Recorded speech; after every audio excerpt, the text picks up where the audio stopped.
Following the advice of the Chrysos heirs, I embarked on the trial of time, only to learn that I had been dead since the moment I stepped onto Amphoreus. To reclaim the future that had been stolen from me, we pushed onward in pursuit of the Death Titan, Thanatos. Meanwhile, Anaxa, one of the 7 sages of the Grove of Epiphany, broke free from the surveillance of the Golden Threads and actively sought refuge from the Council of Elders. After winning the Council's trust, he ascended Dawncloud with Circes, the Reason Titan, who resided within him, and sought an audience with Kefili, the World-Bearing Titan. To obtain information about the entrance to the Netherrealm, Castorice had no choice but to support the Council of Elders in proposing a pause in the flame chase journey. With the aid of the demigod Cipher, she set out for the ancient city of the dead dragon, Styxia. Castorice successfully recreated the dead dragon Pollux via alchemy and used its power to return to the Netherrealm, where she faced Thanatos, the Death Titan. She returned both the Titan's core flame and the stolen future, restoring the cycle of life and death in Amphoreus. Anaxa's soul met Castorice in the Netherrealm, where he proved his hypothesis regarding creation. At the Citizens' Assembly, he cast a pivotal vote and used the charge of blasphemy to thwart the Council of Elders' schemes for power, allowing the flame chase journey to continue. After returning Circe's core flame, Anaxa's physical body completely disappeared. With this, the flame chase journey neared its conclusion, and all eyes turned skyward.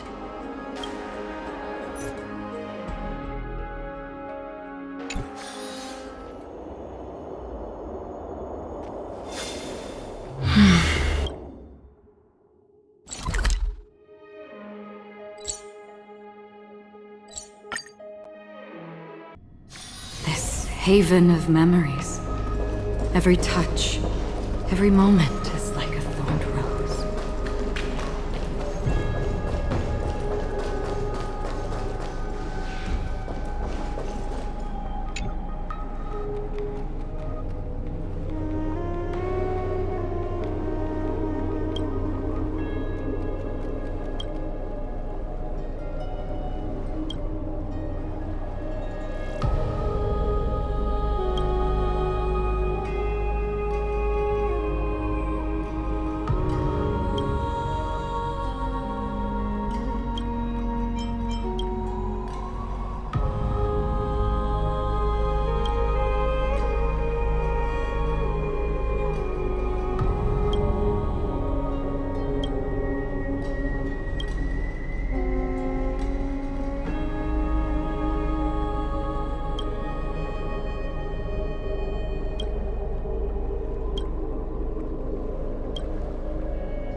Styxia's moonlight is so beautiful, and the River of Souls is so quiet.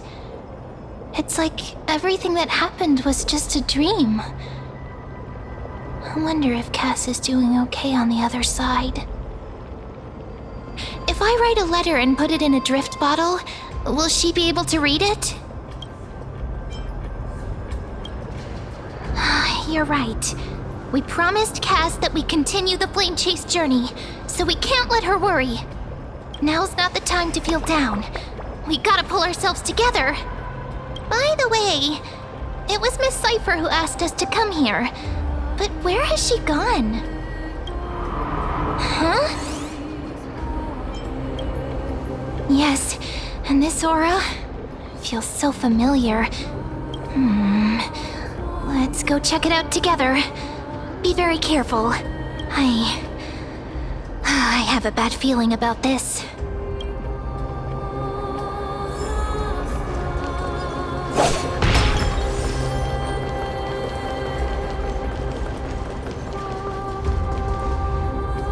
Hey, what's that on the ground?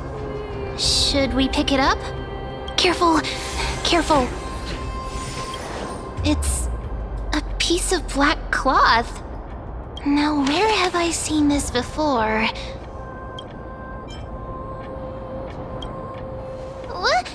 No, your clothes are perfectly fine. Could this be from the Flame Reaver's cloak? Why is it here? Mimi!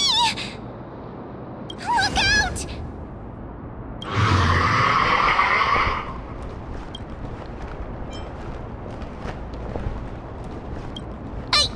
What? Now I'm sad. This isn't the time for jokes. Let's try our best to deal with them for now, and we'll slip into the past with time's power as soon as we can. The River of Souls is full of fish, big and delicious. What? The flame chase journey stops. Meow, meow. Meow?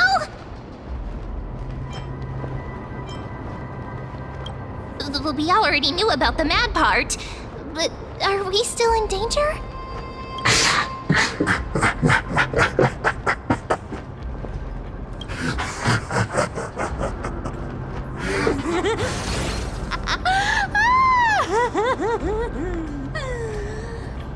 Sorry, I couldn't pass on the chance to give you two a good scare.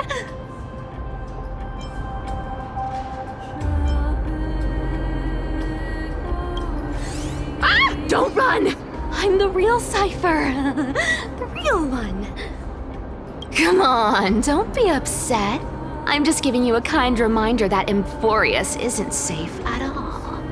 The whole place is full of dangers, including that swordmaster. Make sure you stay on your toes, no matter where you are.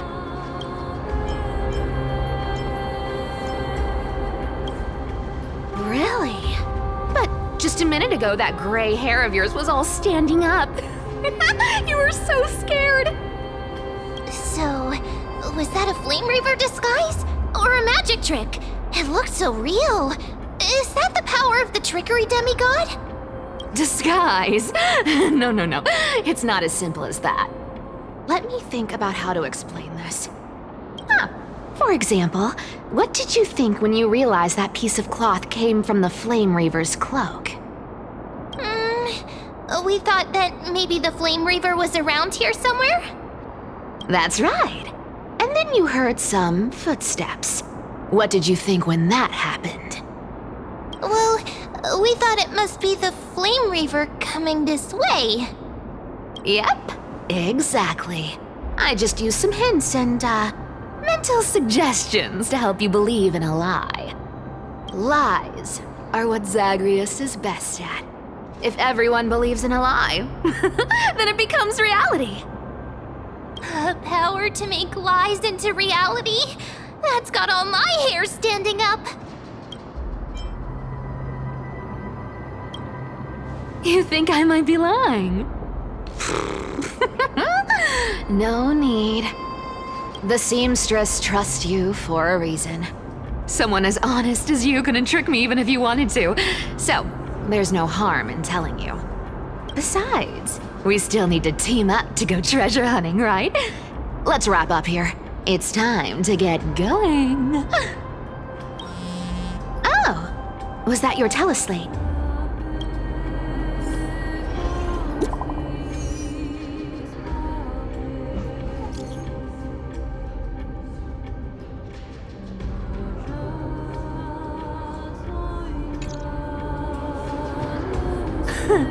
Aren't you a popular one? But I got to you first, so help me with the treasures, and then I'll send you two to the grove. Live handsomely! You mean spend all this money? That's so not why I hunt for treasures. Don't forget, I'm a demigod too, and there's a line reserved for me in that stupid prophecy as well.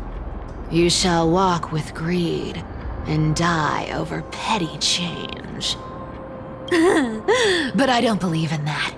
As long as I keep collecting treasures, then I won't need to care about petty change. And as long as I don't hurt other people when I get what I want, I won't be walking with greed. Right? Isn't that simple? So, as long as I keep going down this path, all those predestined prophecies and fates will never catch up to me. That was a long speech. I'm getting thirsty at this rate. The treasures of Styxia aren't gonna float up on their own.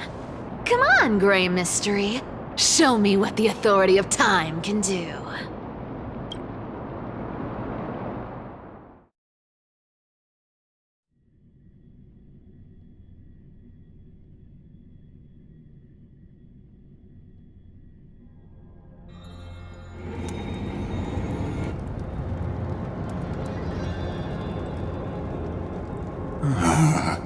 So, this is the car of the Astral Express you've spoken of. My repository of memories has been enriched with another fascinating piece of information. Thank you for leading me here, Lord Donham.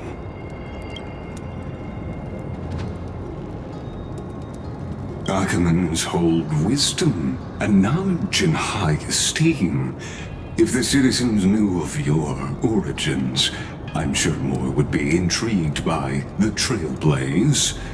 Sadly, discussions about the world beyond the sky remain taboo.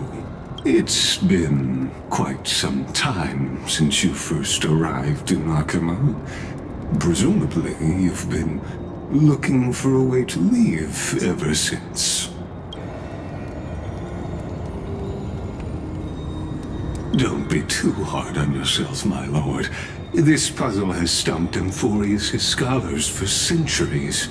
It isn't something you can solve overnight, even someone as gifted as yourself.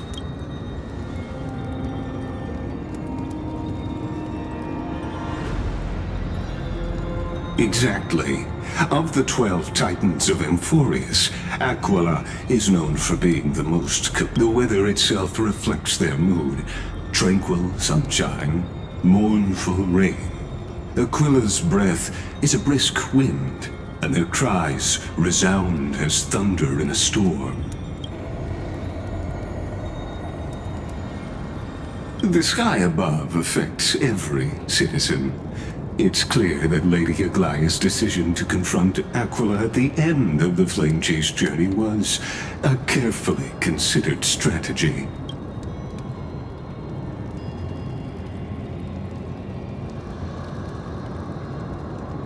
Anti-Catherans have no home to return to, so I understand your concern for your old friends and homeland. I used anti-Catheran technology, or scanning, as you might call it, to assess this car. Assuming my judgment is correct, I might be able to conduct a thorough overhaul of its power systems. Of course, that's only if you, my lord, permit me to interact. You honor me with your trust. I will be very careful.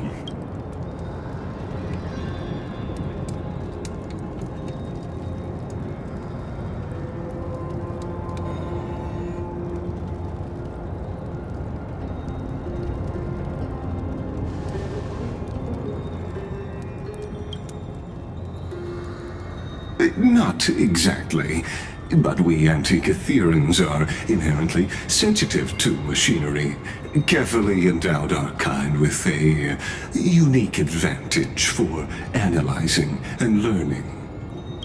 If you give me some time, I might be able to fully restore this damaged car to its former glory. Then you and your esteemed companion could set off on your return journey sooner. Hypothetically, Lord Donhong, if I could open up a path out of Amphoreus that circumvents Aquila's divine punishment, would you consider ceasing your support for the Flame Chase journey?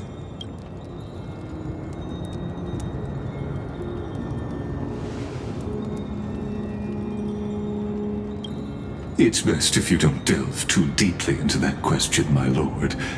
All you need to know is, I can make it happen.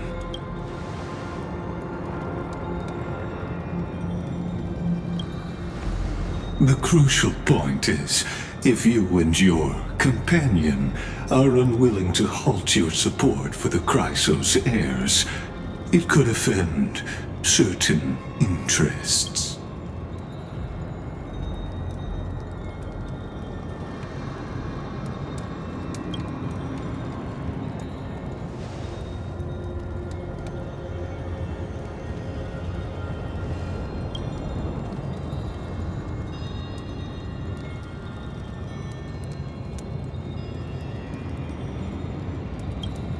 Your prudence impresses me, just as expected.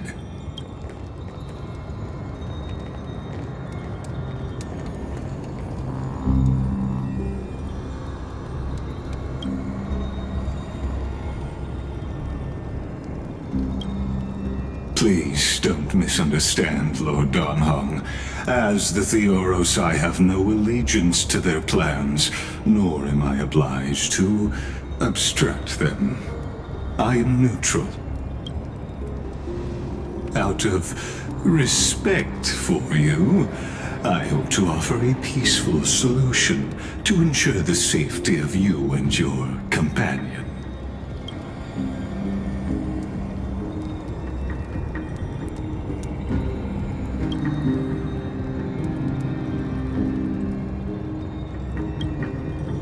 I will not.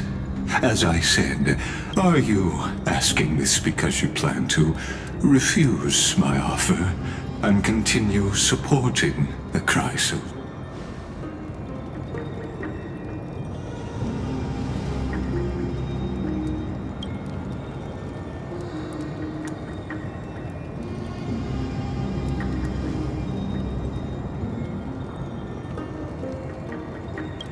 So I see. This is what you call trailblazing.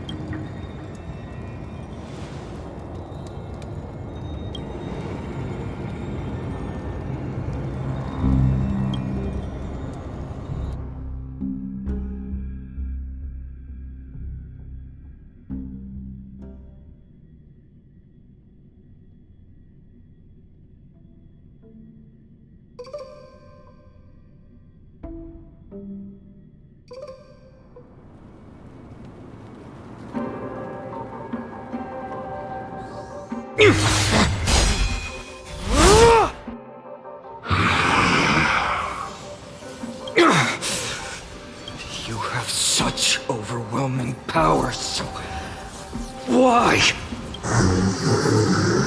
Answer me! Why do you stand in our way? Why do you want to take the core flames?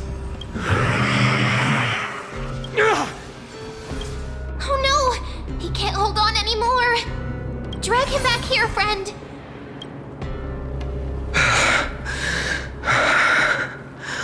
Are you okay? I'm okay. I can handle that kind of hit now. But a few months ago, that would have knocked me out.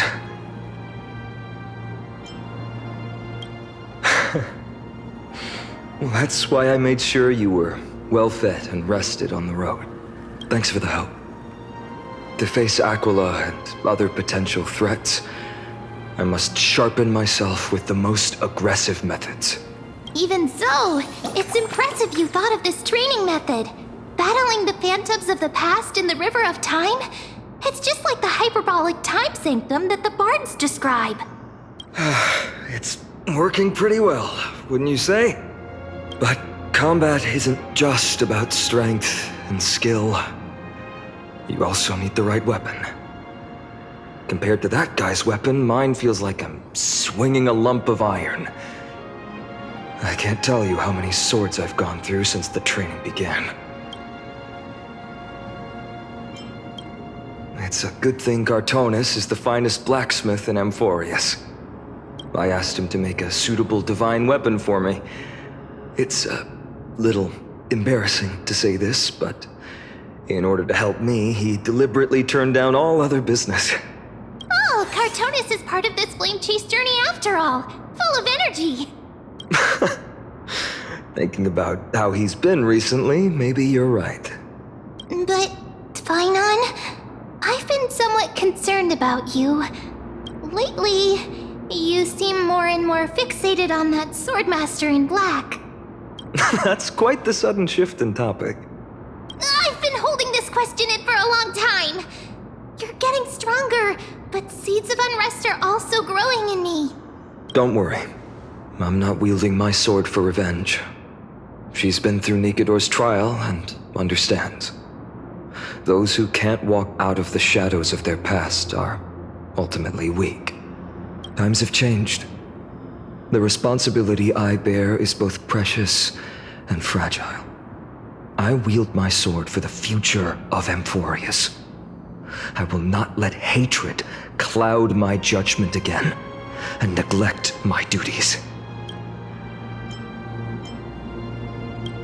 You're right, partner. As of now, I'm not able to handle that Swordmaster on my own.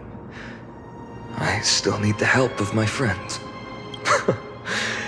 Every time I say something, things get so serious. I don't want to be the person who keeps bringing the mood down. I'm out of energy for training today. How about we go to the library of Philia to lighten the mood? Sure, that's what I've been looking forward to. We deserve to enjoy ourselves after all the hard work. Today, I'm definitely going to...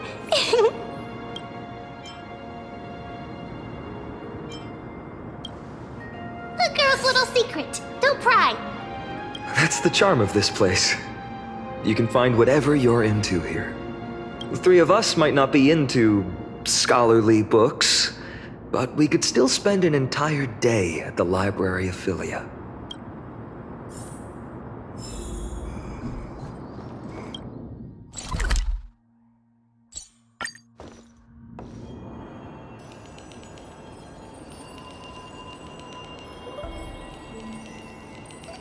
Here we are! Where was that slate last time? Was it here? Or maybe over here? I'm off to have some fun! It's free time now, so you should relax too.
I wonder what Phainon and Mem are reading.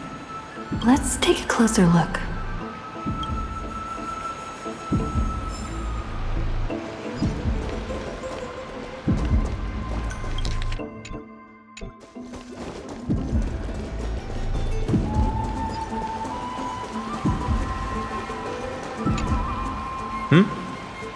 I thought I felt a draft just now. Peeking isn't polite, my friend. In front of you all. That would be pretty careless. Here, look, I'm reading this. Antiques Appraisal. How to Make a Fortune.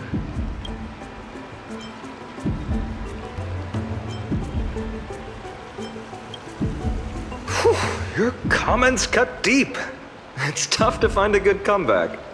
I've spent a lot of time pondering how Aglaea became such an effective leader. Beyond the intangible qualities like personality and ethics, a major reason is her family wealth. That's the perk of growing up in a big city, isn't it? For those of us in the sticks, luck doesn't come as easily. It's 30% grind, 70% fate. Oops, I talked too much.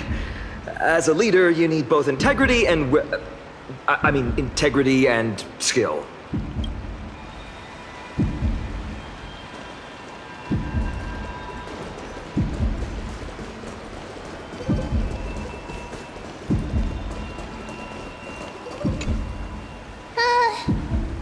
Month of cultivation, curtain fall hour, a time to feast on grains, but poor time for fishing. Oh, but then again, are there even any spots left to fish in Amphoreus these days?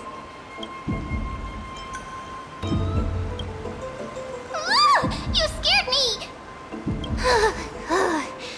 Bursting into someone's world like that can really catch them off guard. Well, no more jokes. There's nothing here. I'll go look elsewhere. Something's odd about Mem. What are they flipping through?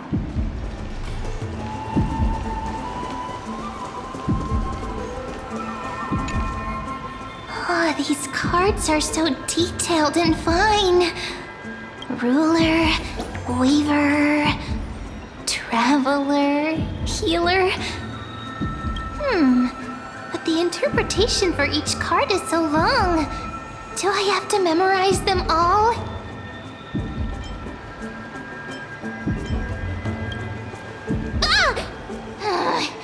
What a coincidence! We meet again. Guess we're fated to be together, huh?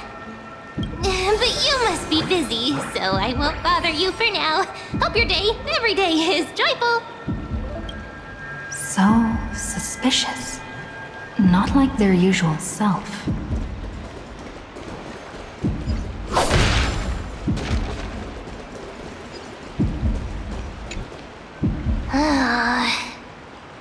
You sure are persistent.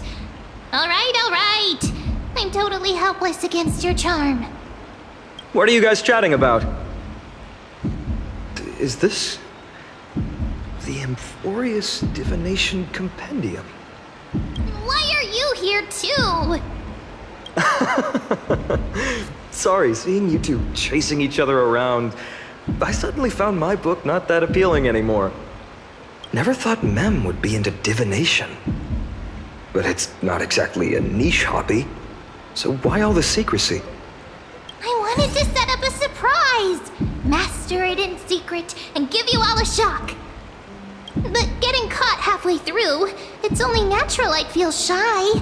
A girl's heart is more delicate than Aquila's ever-changing moods. A surprise, huh? Someone else used to tell me the same. She was really good at stargazing and divination, especially with cards. Yeah, just like the ones you're looking at. And you must be pretty familiar with all sorts of divination techniques with a friend like that. No, I know nothing about it. I've never really believed in using cards or bones to predict the future. If the good omens foretold by divination were true, my hometown, Hydes Elysiae, wouldn't have disappeared. Don't forget, we've got Lady Trina. Every other form of divination is just smoke and mirrors or cleverly rehearsed tricks compared to her flawless prophecies. To me, divination could be a power that guides our spirits. Fate always casts a shadow in front of us, clouding our view of the future. That's why people turn to divination. It's just to find a small reason to give them courage to face the unknown. After all, the first chapter of the Divination Compendium discusses the significance of divination. I'm just expanding on that a bit. Strange. That person I knew used to say similar things. Looking back, whenever she interpreted a card for me, I couldn't help but feel uneasy. Even though I never believed in the outcomes. Maybe it was her tone. Cyrene. She could paint a complete fantasy so vividly, it utterly captivated me as a child. Right, I still carry a card she once used. Do you want to see it? Oh, wow! It's so exquisite! I'd love to have a card like that. Oh, now that you mention it. Yes. It would be even better if it were made of, say, crystal. Speaking of which, partner, there's something I haven't shared with you all. Remember our first trip to the Temple of the Three Fates? The riddle that Orynyx posed to us?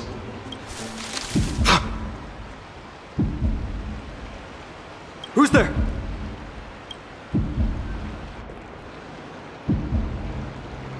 You are...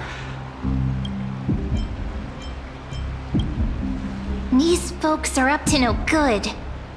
Black clothing, masks decorated with golden blood. Are they cleaners? To directly call us by our name, it seems you, Lord Phainon, have studied the forgotten history of Amphoreus quite thoroughly. Your friend seems quite interested in us. Perhaps you could explain, Lord Phainon. It would be the polite thing. We can't let our esteemed guests pass away without understanding. During the Chrysos War, to combat the Chrysos heirs, several cities formed an underground assassin squad called the Cleaners. Their task was to erase anyone with golden blood from existence. Assassination, poisoning, political persecution. They would do anything to achieve their objective. Well, this historical perspective seems biased, glossing over the Chrysos heirs' abuse of divine powers and their blatant initiation of war in order to defame our predecessors. Could you disclose the name of the author behind this popular legend, Lord Phainon?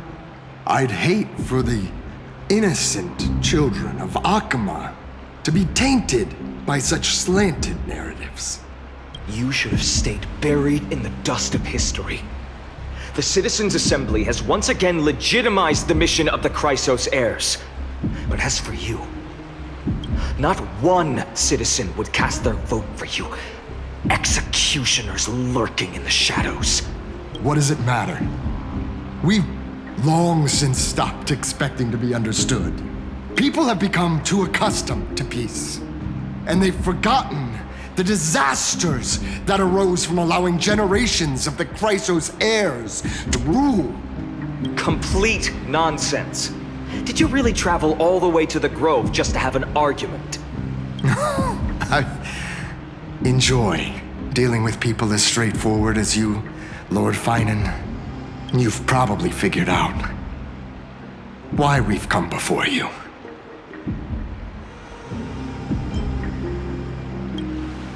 Keep your cool, partner.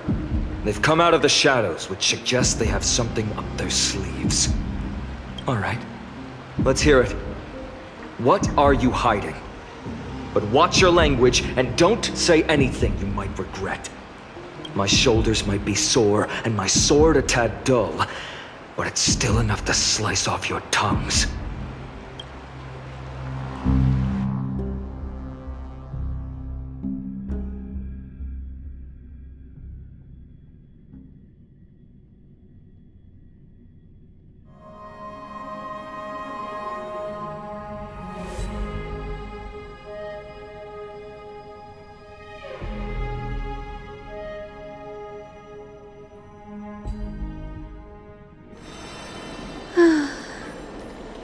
How's it going, Cinny? This place fits, doesn't it? It's a bit small, but the lighting is perfect. Thank you, Lady Tribbie. With this, the Twilight Courtyard can be reborn in Okhema. Do you like it here too, little Ika?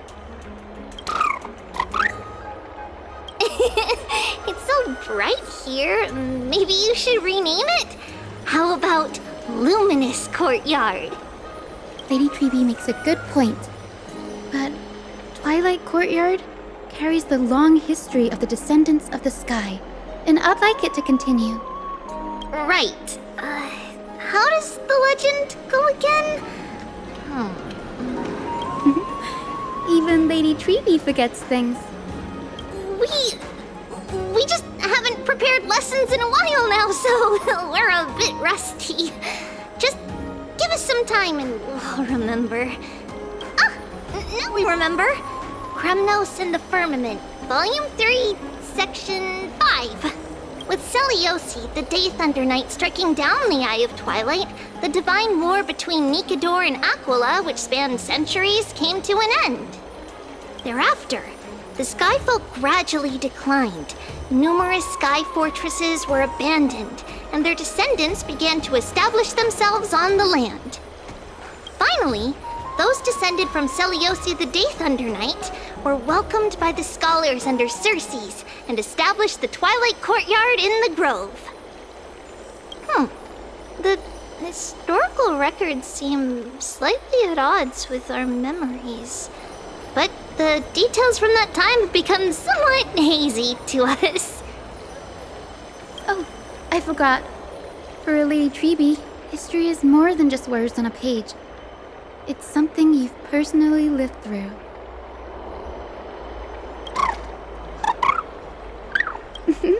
Little Ika loves listening to the stories from the legends.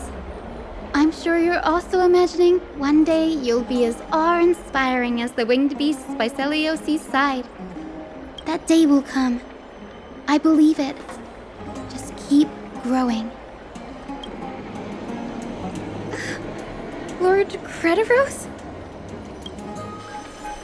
Miss Hyacine and Lady Tribbie, good to see you're doing all right.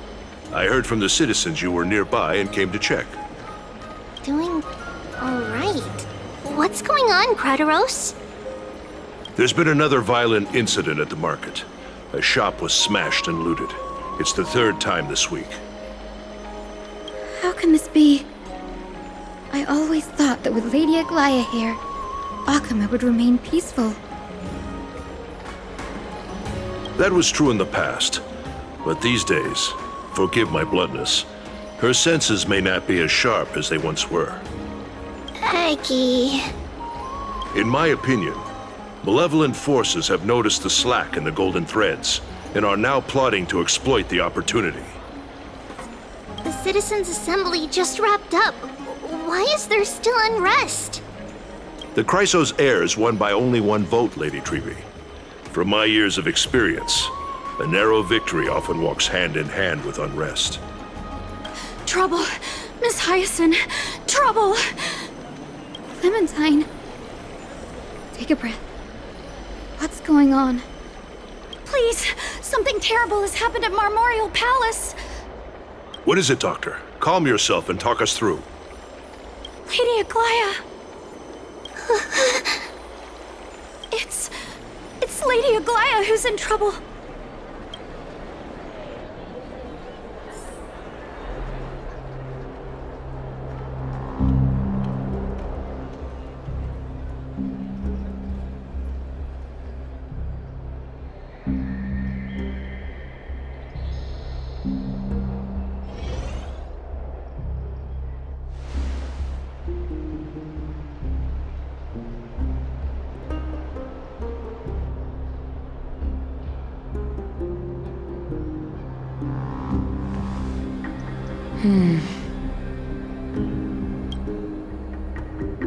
I still remember. This bath that overlooks the entire palace was built by the Council of Elders 900 years ago. Its purpose was to commemorate the first flame chase journey and to remember the heroes who made great sacrifices for Amphoreus a millennium ago.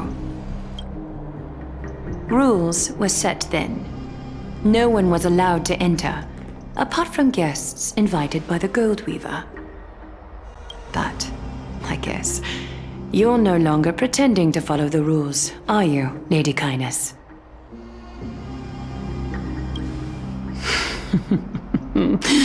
Aglaea, you ageless witch, hiding behind a divine facade to deceive mortals. Kind? There's no need to use such a word to cover up your incompetence. Anaxa humiliated all of you before the citizens.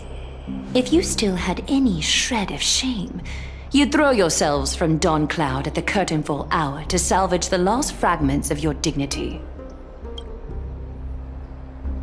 Demigod, why not gaze into the water's reflection and see the wretched face you wear? These days you're not only blind, but also deaf. The cleaners were born for this moment. When all orders, rules, and laws fail to restrain you, it's time for the dagger to pass you. If you're in such a hurry, give it a try. Going toe-to-toe with a demigod? We're not that foolish. The dagger isn't at your throat, but...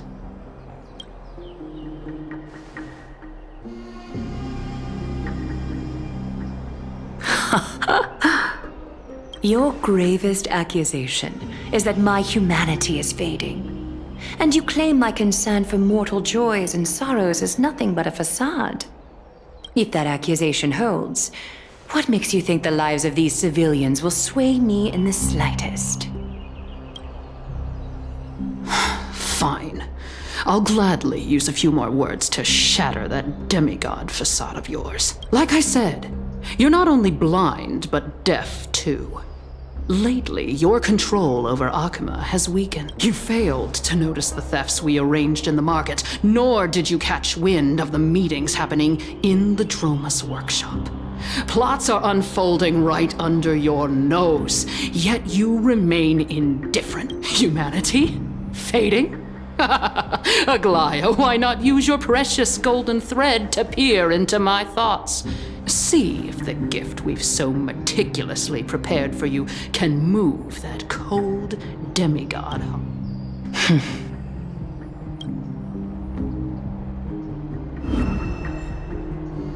In this moment, I only regret not being more ruthless, because your evil is beyond cure. You finally figured it out. You have grown dull. I've been holding that image in my mind this whole time to make sure you could see it clearly. I want you to have this knucklebone talisman, Big Sis. I hope it brings you luck every day and keeps you safe from bullies. That girl who can't speak or hear. What if she accidentally lost her eyes too? You know better than anyone what it feels like to lose your sight. Imagine if 1,000 years ago you, already blind, had also lost your voice and hearing in your youth. Would you still have become the Aglaea you are today? Look at those broken, pleading eyes. How disappointing. If this plan fails, we still have dozens of splendid parting gifts prepared.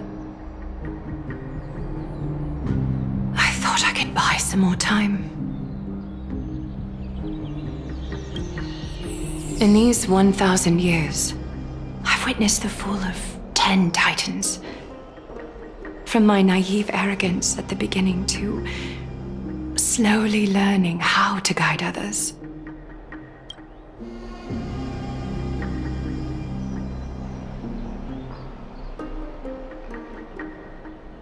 Now, it's time to let go. I should be grateful. Grateful that I've reached this moment. To let my departure become a path for others to follow.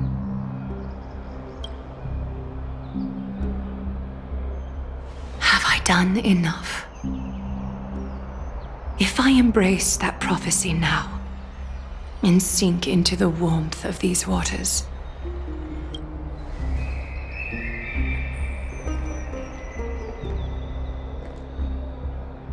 will the wandering wind stop to mourn me, Cipher?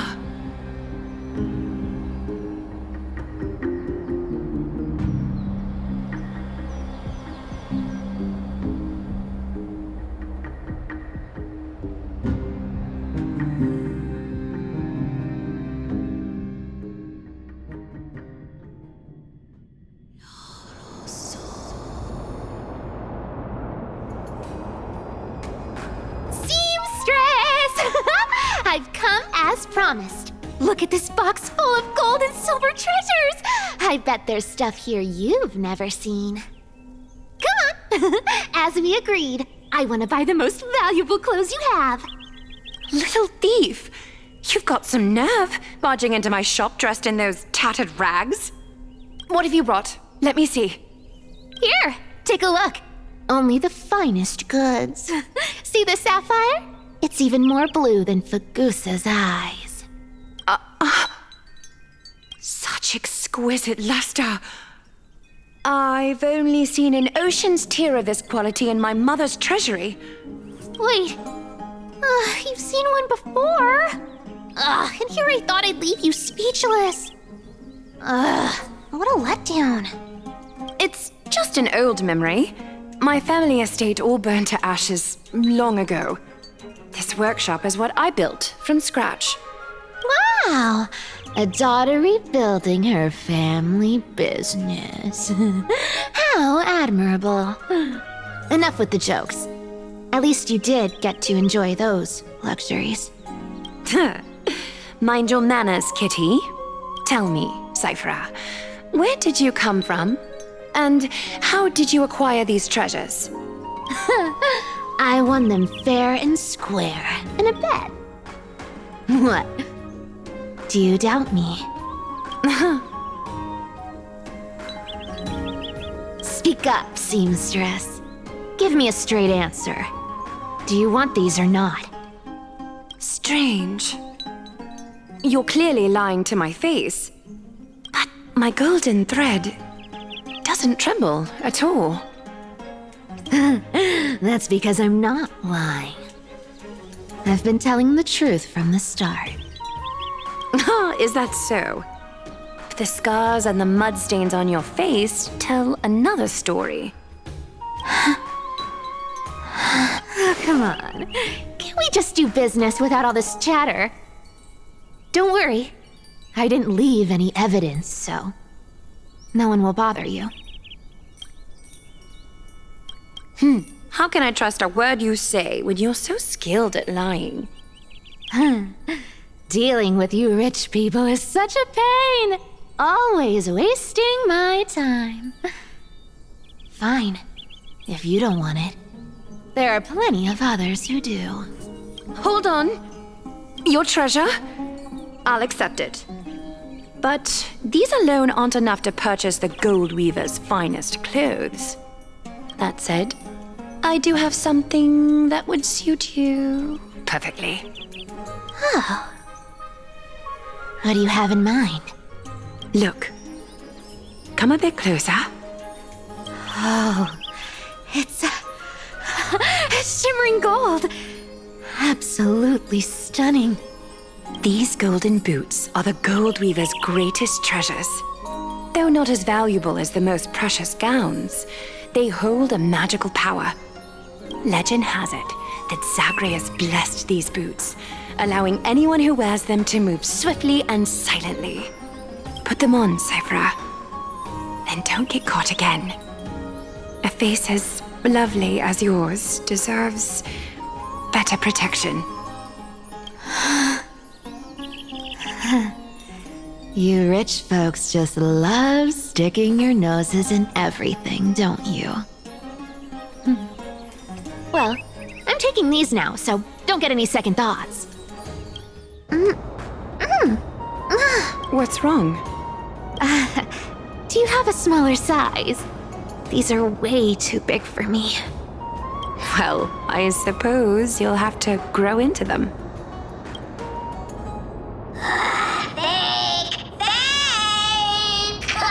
Do you have to interrupt me in the middle of my story? Fake? What's fake? Those boots definitely don't hold Aglaea's divine power! You're Amphoreus' most cunning liar, and even you were fooled by Aglaea! Watch your mouth, or I'll feed you to the fish in the River of Souls. Weren't you curious how I got tangled up with that seamstress? Well, now you know. Satisfied? I didn't expect such a simple story. How disappointing. But, boss lady, there's a chance Aglaea wasn't trying to trick you? You're defending her. No. I just think the story's so moving, it'd be a shame to ruin it with a lie. If I could cry, I'd be in tears right now. Good thing you've still got a sharp tongue, or you'd have been stuck guarding someone's front door ages ago. Enough chit-chat. Let's take a look at this place. The city of Styxia. Look how beautiful she is! Let me take a good sniff of this air.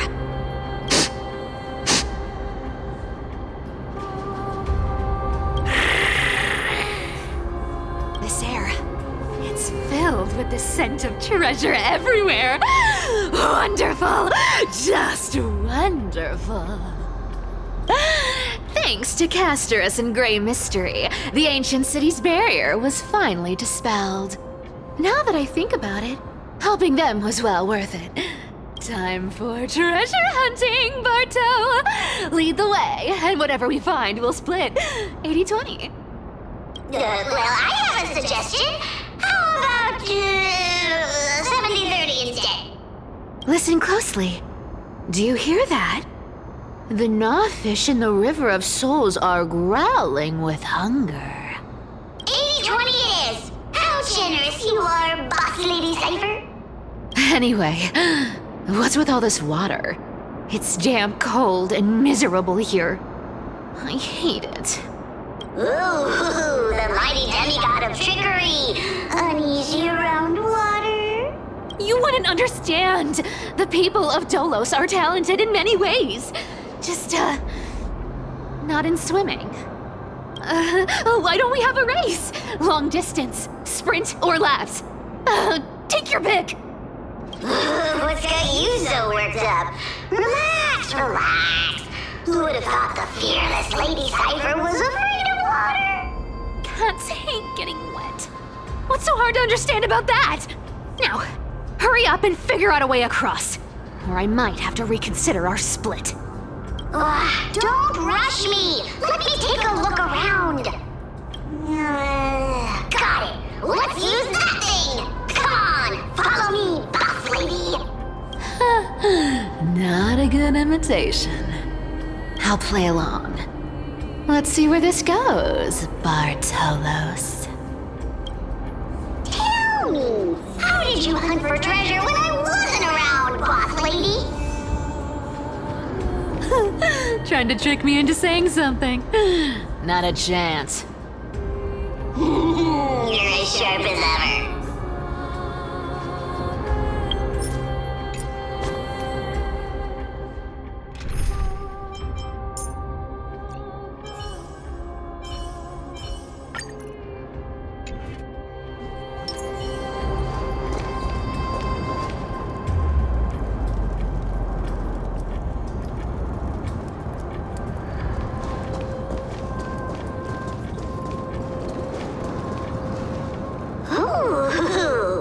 Interesting.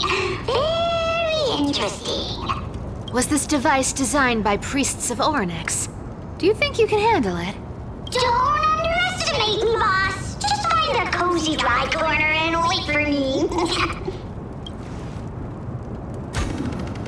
Mission accomplished. Now you don't have to worry about your tail getting wet. Not bad, but just a warning. If this thing fails while we're halfway through the water...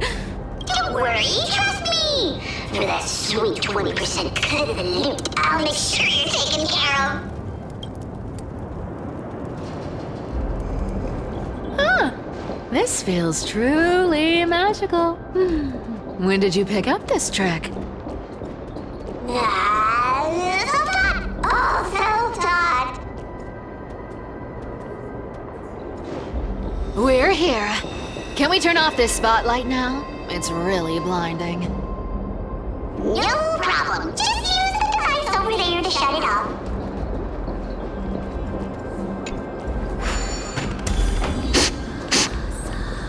The scent of gold coins, gems, and fine leather. It's so refreshing. The treasures in this ancient city are all floating back up thanks to Grey Mystery and that pink squirrel.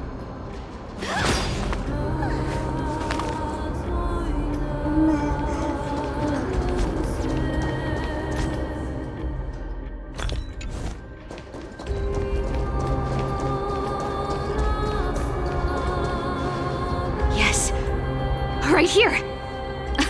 What are you waiting for? Start digging. Roger that! Watch me! Wow! That's a huge chest. Move over. I want to open it myself. Wow. A massive haul. Unbelievable. It's hard to imagine the kind of luxurious life the people of Styxia once led. As expected for a realm of Fagusa's disciples. This entire chest is filled with ornaments made from ocean's tears. Here, take this. See if it suits you. Thanks for the gift, boss. Much appreciated. Look at the clarity of this purple crystal. It matches my skin tone perfectly. Oh, Cipher. You truly have the most refined taste of all thieves in Amphoreus. Let me try this on.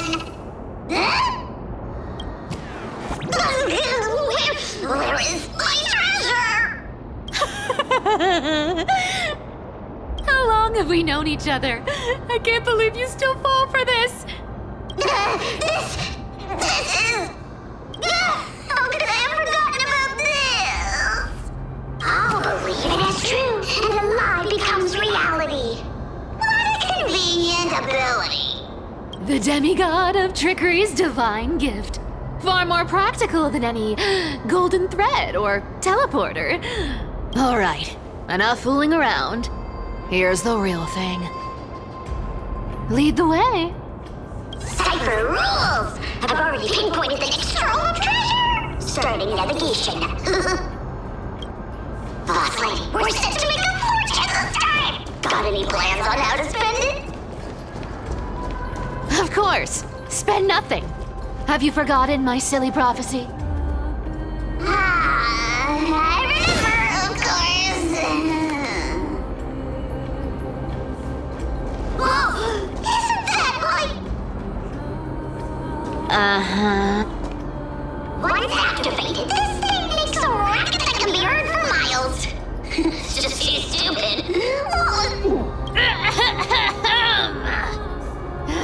Seriously, what was the Titan thinking when they came up with this thing? Hey! If you don't want the trickery to be exposed, you'd better start by keeping your mouth shut. What do you say? Boss lady, you're absolutely right. I'll be careful with my words.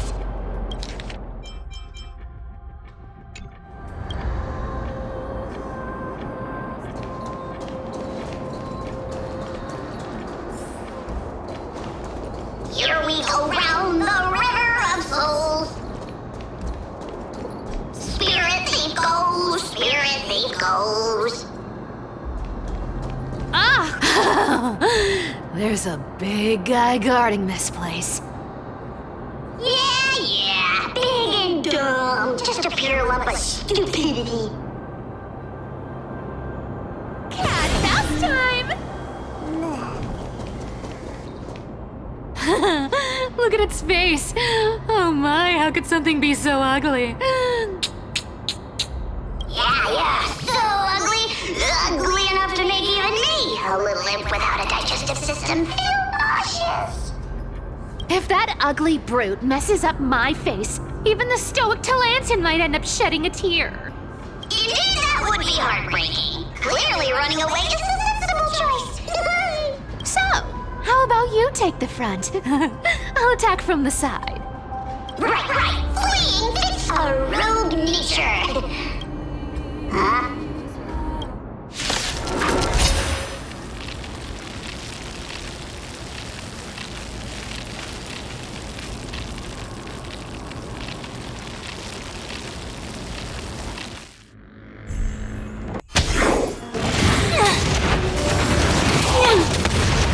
It smells of money. Come to me.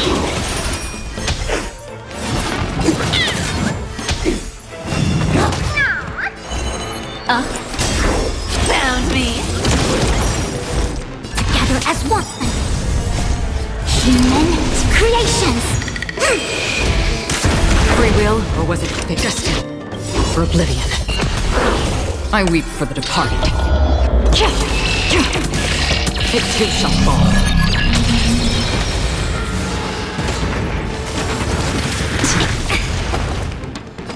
I'll take it all. What do you want? You can't run.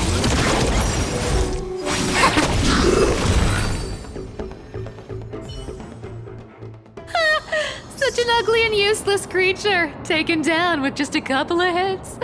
How boring. Hey, Bartolos, are you still alive? Give us a squeak if you are. Squeak! Look at you, all shaken up. Can't handle even this bit of action. It should be safe here now. Get to work. Aye, boss lady Cipher.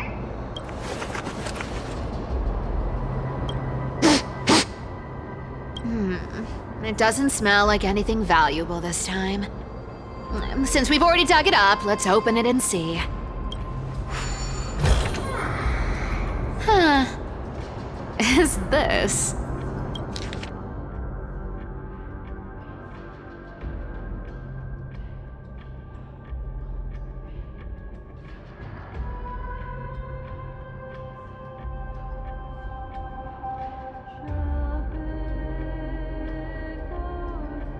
Ooh, this looks tragic. Do you think they made it to Okhema? Probably not. I've never seen or heard of anyone from Styxia and Okhema. At least, I'm still left for Dolos. Guess this city wasn't so lucky. Huh. It does seem unfair, doesn't it? Just because they were born in the wrong place, they had to face such devastation. Meanwhile, those in Okhema, simply because they're supported by the world-bearing Titan, continue to survive. Yeah, the world just isn't fair, is it? Speaking of the world-bearing Titan, Cipher, didn't you tell me once you used to be an apprentice at Kefali's priestly court? Huh? Did I? Yeah, you definitely told me, and I remember it clearly. Maybe it's been so long your memory's gotten a little fuzzy. Oh, right. I did tell you. It wasn't a big deal. I just snuck in with a bunch of mumbling priests and watched them do their spooky rituals around some glowing rock. Honestly, I was only interested in the wallets of the old grandpas on the council back then. Don't remember much else. It's been what, nearly 1,000 years? Oh, I see. But you in a priest robe? No, that's hard to picture. Who asked you to picture that? Besides, Priest robes from 1,000 years ago were nothing like the ones today. Right. I didn't think about that. I was just curious if you ever overheard anything interesting from those priests. How ridiculous. Come on, let's head to the next spot.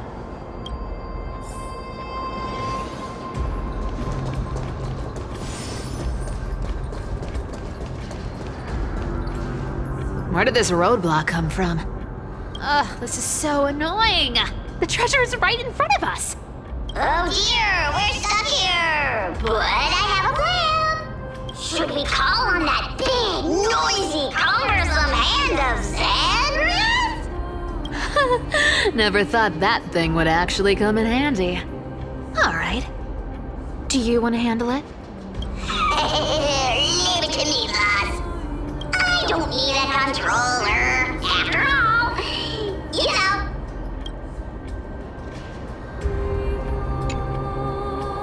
Hand of Zagreus, my darling.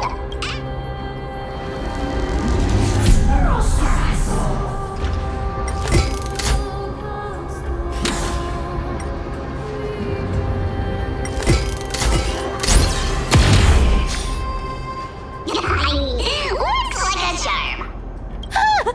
Not bad. However, I still don't see how this ties into trickery. Let's go to the next room. Hey, slow down! That question you asked me earlier. I think I just remembered something. What did I ask? You know, that question. The one you specifically asked me. Right after we dug up the second chest. Forgive me, boss lady, but have you been under a lot of stress lately? I didn't ask anything. You must have imagined it. Oh, is that so?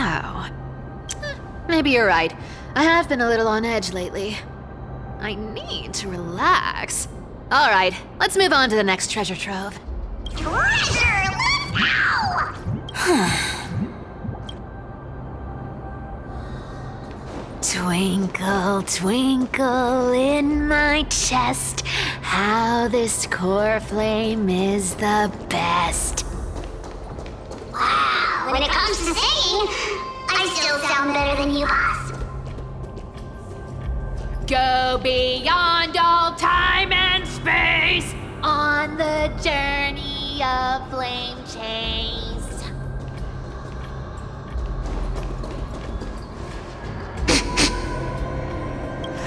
This scent feels like something incredible is buried here.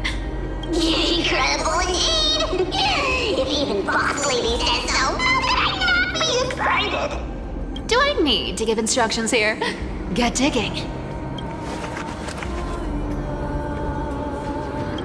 What? Oh, isn't this a golden scapegoat? Interesting. Looks like whoever buried this treasure wanted to play a little game with us. Oh, isn't there a myth about this thing? Those who feared fire became sheep. Those who did not became human. Sheep, humans, whatever. All I know is unlocking this gets us treasure. Here, this honor's all yours.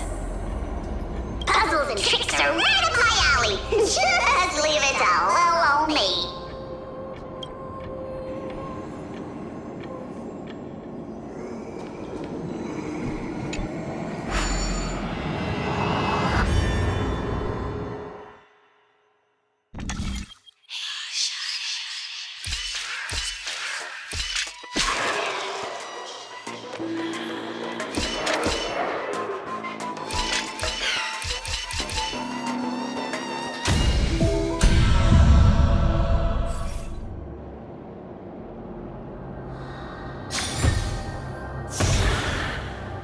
Told you, nothing can stop me.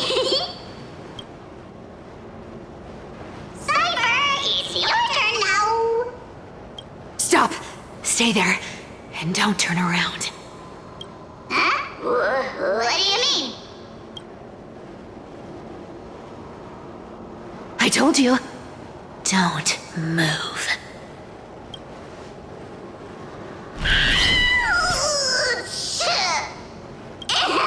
My poor old back. Quiet. Don't say anything unnecessary. That seamstress. She's listening. What? Boss, do you mean? Stay put and keep quiet. I'll handle her. Whoa, whoa. Seamstress. Getting sneaky, aren't we? Did you think I wouldn't notice your little spies lurking around me? As time passes, I find myself leaning more and more on blind luck. With only the power of this little nymph, naturally I couldn't slip past your sharp eyes, Cipher. Even if you could fully control Bartolos's mind, I would still be able to see through your disguise, Aglaea. You've gone to such lengths to spy on my every move. What exactly are you after? I've told you before, you don't need me to succeed. Why don't you just let this go? I already made an exception and got involved with Castorice and Grey Mystery. Asking for more now. Isn't that pushing your luck a bit too far?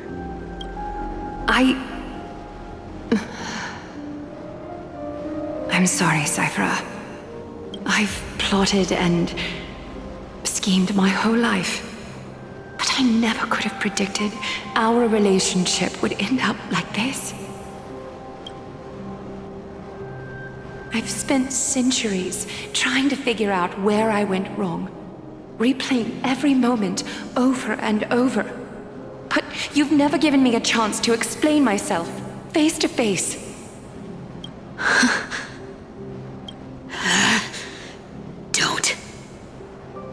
Don't talk to me like that. You know I can't take it. 1,000 years ago, out of foolishness, I let my silence steal away the most beautiful sound I'd ever known. I see lens. So this time, I must say this to you, even if it's all in vain. I need you, Cipher. The Chrysos Heir's mission needs you. The finale I've delayed for far too long. It's finally here. Whatever resentment you still hold against me will fade once I'm gone. Please, come back to Okhema. I'm begging you. Without you, they don't stand a chance.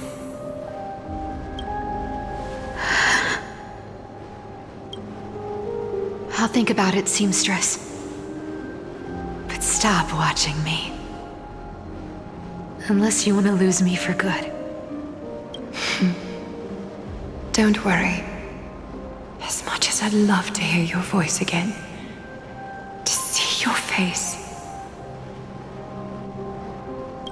it seems that chance will never come. Goodbye, Cipher.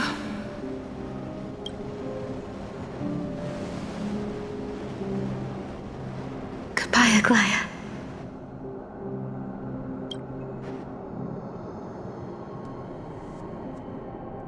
What a shame. I thought there'd be some real treasure under that goat's head. Turns out, everything in that chest was soaked in water from the River of Souls. Nothing valuable left. Those relics were once priceless. But time has eroded away all that they once were. Aww, hearing that from you makes it sound so sad. Wait, why am I getting all sentimental? I haven't even processed what just happened. That horrible woman. When did she... Oh! If you see her, let her know this. As demigods, we can't avoid our duties forever. Could it have been back then? When? Do you remember now? Looks like you don't need me to jog your memory. She must have slipped that nymph into your pocket while you were distracted. Don't underestimate that bug. It's every bit as dangerous as the seamstress's golden thread. Let your guard down for even a second, and it might take over. Make you spill secrets you'd never share otherwise. Whoa, that's like some brainwashing monster straight out of the Black Tide! Creepy. Boss, how did you realize something was wrong? I'm curious, what exactly did that nymph make me say? Huh. Actually, it gave itself away very early on. Speaking of the world-bearing titan, Cipher, didn't you tell me once you used to be an apprentice at Kefali's priestly court? We've been partners in crime for 1,000 years. We've talked about everything there is to talk about. Except for that one experience at Dawncloud. I never told you about that. I absolutely wouldn't have shared that with anyone. But, boss lady, there's a chance Aglaea wasn't trying to trick you? And as far as I know, the embodiment of trickery despises that golden thread which forces people to speak the truth. You'd never defend Aglaea. Isn't that right, Zagreus? You have a terrifyingly sharp mind. After all, I'm the only one in the world who knows you're still alive. To make sure you survive the Titan trial, I had to fool the entire world.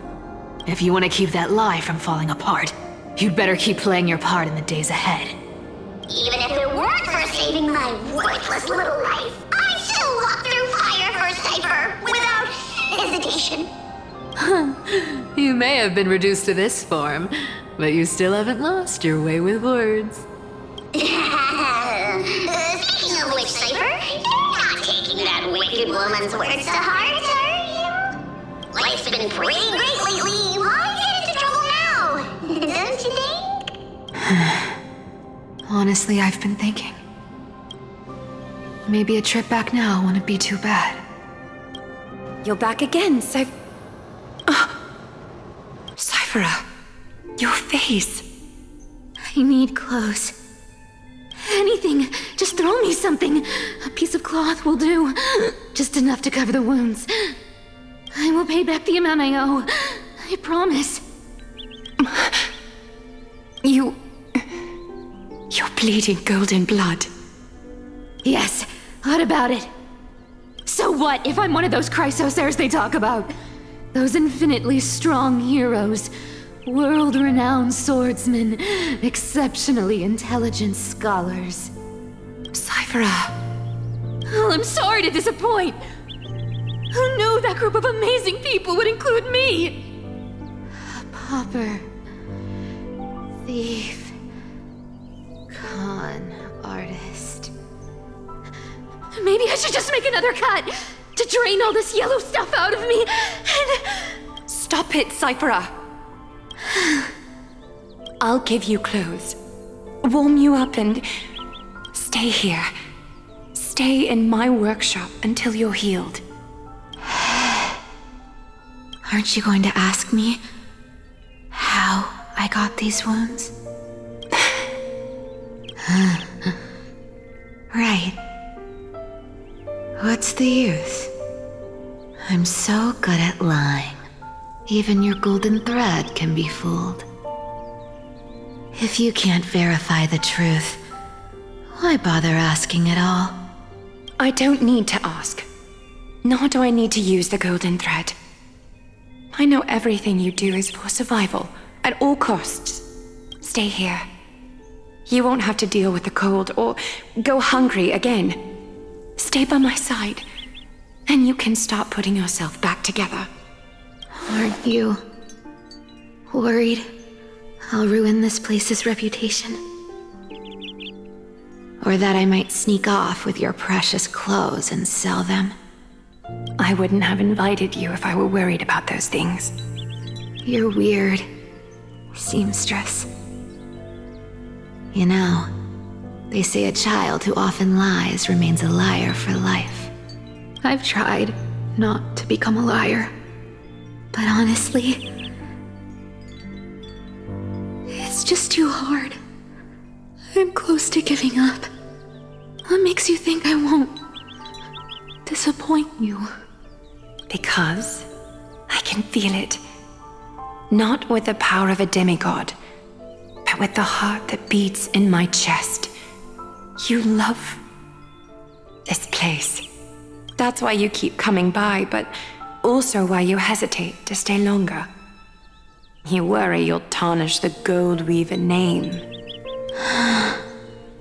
After taking over Nestia's divine authority, I became used to letting the golden thread distinguish sincerity from falsehood.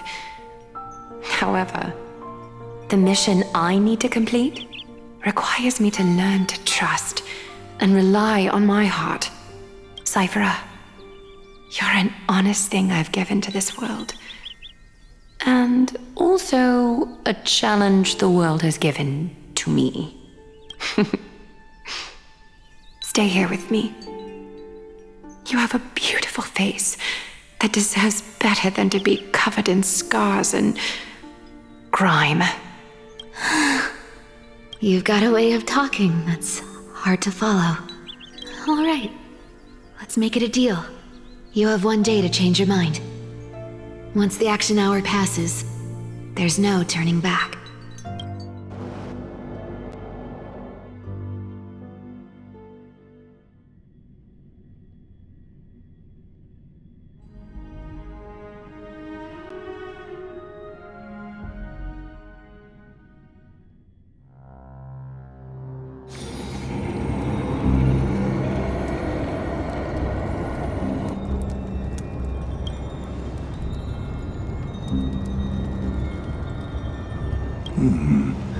Pressure, fear, planting seeds of anxiety. It seems this is the strategy they've chosen.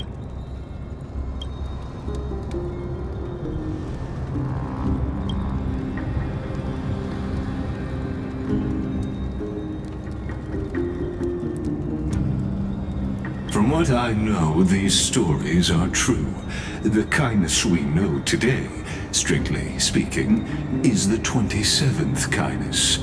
Objectively, the rise of the Cleaners was both inevitable and necessary.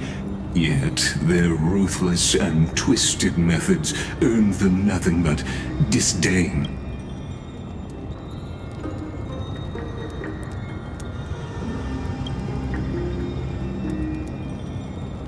Even in these crumbling end times, there are always those who find ways to profit from the chaos, to ask the vested interests to abandon their status, wealth, and ambitions in this world for a distant ideal, maybe no easier than creating.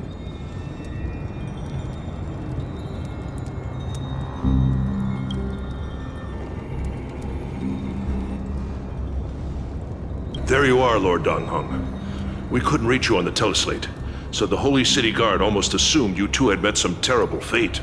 You pests crawling in the shadows, back off. Your plot ends here. You played your hand. Run while you still can. It might be your only chance to survive. Stay away from Okhema forever. If you set foot there again, the fury of its people will tear you apart. Because Aglaea is dead. And in the eyes of the Holy City citizens, her blood is on your hands.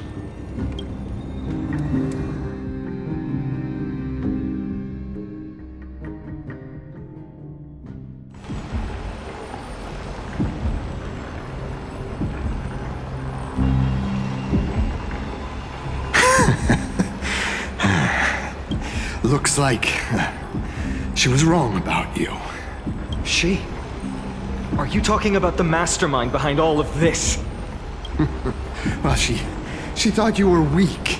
She believed that even when you were facing the evil that you claimed to oppose, you'd hesitate to strike. Misinterpreting mercy for weakness shows how arrogant and foolish your master is. They're still alive. With proper care, they'll pull through in a few days. But I must warn you, I haven't fought a human in ages. I can't guarantee I'll always be able to hold back. They're lucky they're still alive. If you feel as lucky as they are, try me.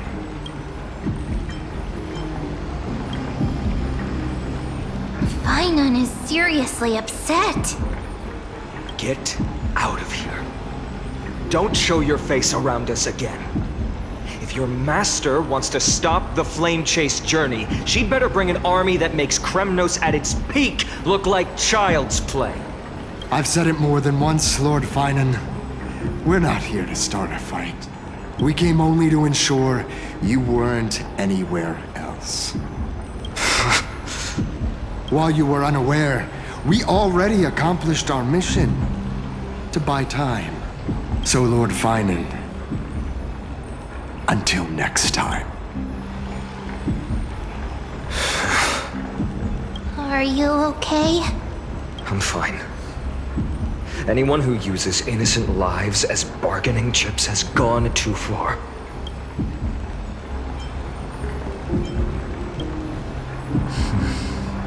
I guess the opposition within the Council of Elders is still desperately fighting to obstruct the flame chase. If the conspiracy is exposed, they'll be hunted down in the Holy City like rats with nowhere to run, no matter where they hide. My teleslate.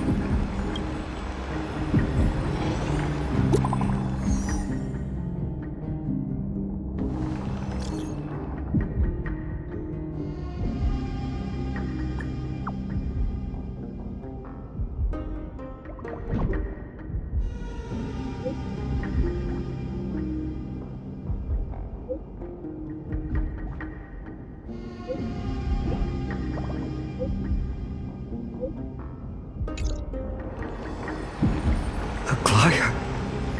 Is this blasted? Those guys. But how could they possibly? Stay calm. This could just be one of her schemes. I won't believe it until I see it for myself.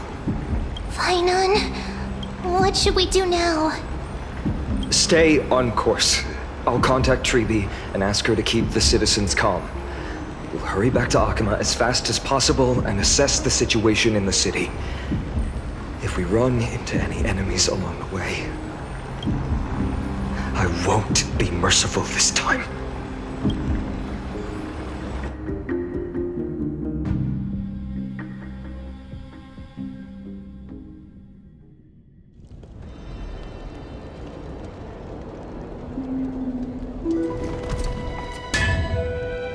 Cartonis?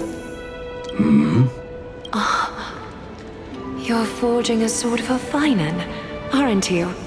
I haven't seen you wield the hammer in so long. I couldn't help but be entranced by the sight. You, Aglaea, in this form you come to me. It means... That's right. At this moment, my physical form is already shattered. My journey as a human in this world has come to an end. It's time to fulfill our pact. Of course. The pact I haven't forgotten. The thing I entrusted to you. Do you still have it? Far too plain this vessel is. Not worthy of you. Do you still insist? I insist. Over the past 1,000 years, every piece of fabric I've worked with has been tainted by my cold divinity. It's made me hate their colors, texture, and scent. This ornament stands apart. It was a gift from a child. She was pure and kind. I often wished my childhood could have been like hers. How to say goodbye to everyone? Have you already planned? I'm afraid there's no such detailed plan at this time. I deeply regret not being able to say farewell to them, one by one. The moment has come.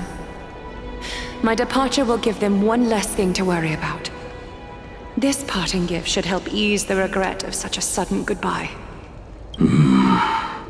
Invented for the Titans, Kremnos' soul-forging technology was Though divinity it retains, filtered out, the remnants of humanity will be.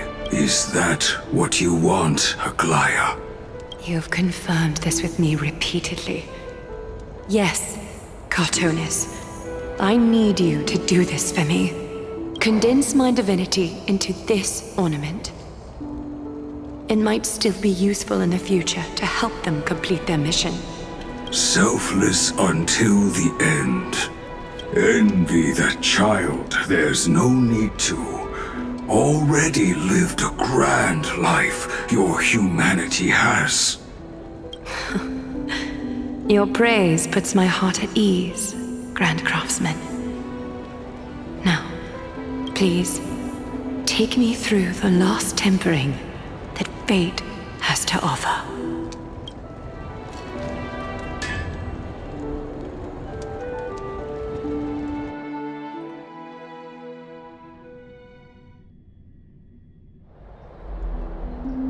The city is silent, and tension is building with every passing second. The news is probably spread by now. Every household is locked up tight, and all the market stalls have closed down temporarily. I hope so. I just can't believe she'd be taken down by a handful of assassins. If this is all part of a larger plan, Tribbie must know something. She just couldn't say it in the message. Let's go find her.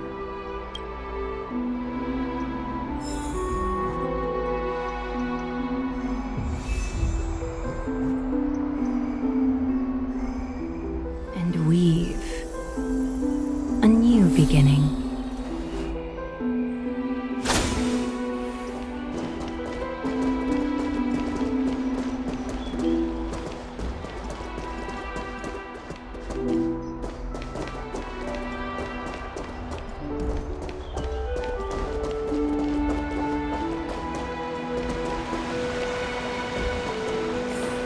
Heng came back before us. Well, maybe he's heard something.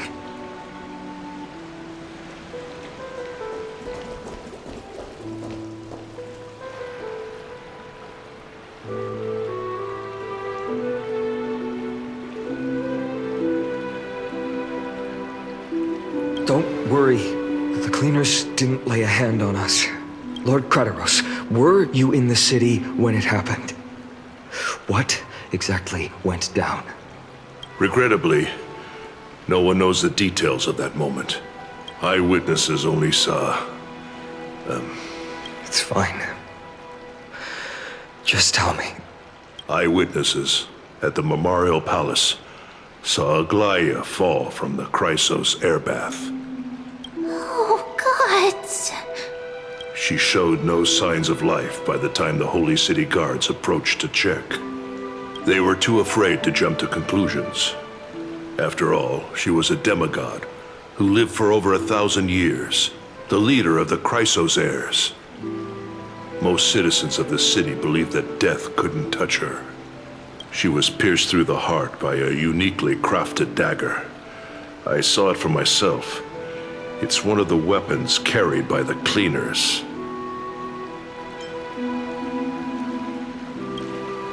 No, that doesn't make sense. The ones who appeared in the Grove and those who confronted Don Heng in the Abyss didn't immediately resort to violence. They were just watching and trying to intimidate. They didn't have any reason nor the courage to attack Aglaea.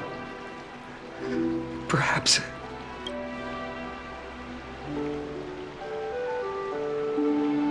I'll stay here to lead the guards and maintain order. Find out what happened, but don't take too long. With Aglaea gone, someone has to take her place and lead Okhema. Also, Miss Hyacine was the one who declared Aglaea dead. You might want to speak with her. Thank you, Lord Crataros.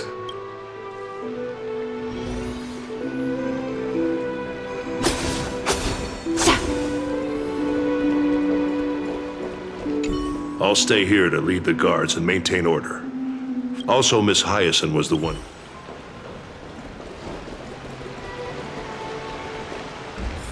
The baths are empty.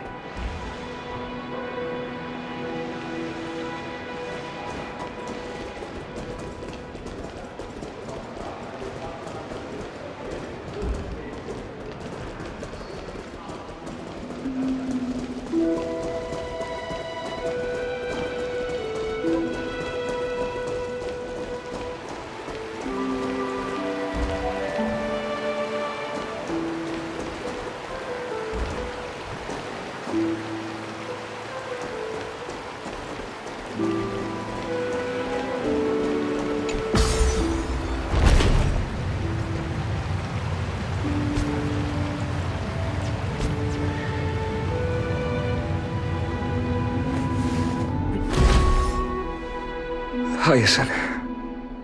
You're back. I'm fine. I've been staying close to Lady Tribbie and Lady Phainon after the incident. It's great that you could come back so quickly. They need someone with them now. Yes, we witnessed her final moments. I tried to treat her immediately, but even the sky's blessings. Declaring her death was the hardest thing I've ever had to do as a doctor. Lord Phainon, don't push yourself. You're carrying a heavier burden now. Please, don't fall. It's fine. I can handle it. What I've lost is a mentor and a comrade in arms. But for Tribbie and Phainon, they've lost a 1,000-year-old bond. Like they're losing a part of their lives. You should rest, Hyacine. You've been awake for a long time, haven't you? We'll handle things from here. Okay. See you later, everyone. Next, we should visit Lady Tribbie.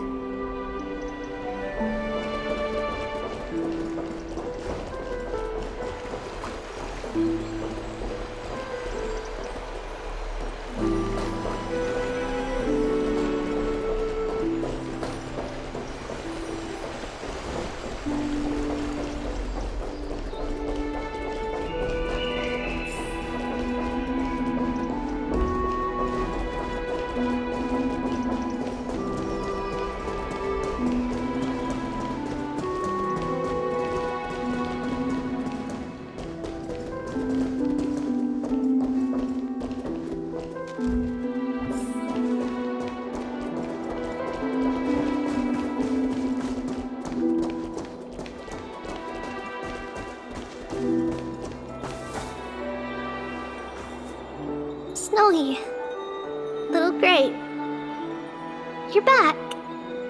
Lady Tribbie, Snowy, don't. Please don't apologize to us. You went to the Grove to prepare yourself for the threats to Okhema. You didn't do anything wrong, so don't be hard on yourself. We were always by Aggie's side throughout this long journey, so we understood her thoughts better than anyone. She knew she wouldn't see the end of the flame chase journey, yet she gave everything without hesitation. For the future of everyone. I know what Aglaea expected of me. Right now, the last thing Okhema needs is a leader wallowing in self-pity. The scroll over there was entrusted to us by Aggie. She instructed us to hand it over to you when the time was right. I think now's the right time.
Phainon, my humble student, my trusted colleague. As I write this, you are locked in a battle of words with the Council of Elders, fighting for the survival of the flame chase journey on a battlefield where the smoke of war is invisible. I deeply regret and feel guilty for hastily pushing you and the Trailblazer into the debate. But please forgive me. At that moment, I could not afford to show any sign of weakness before you, as it would have crushed your morale.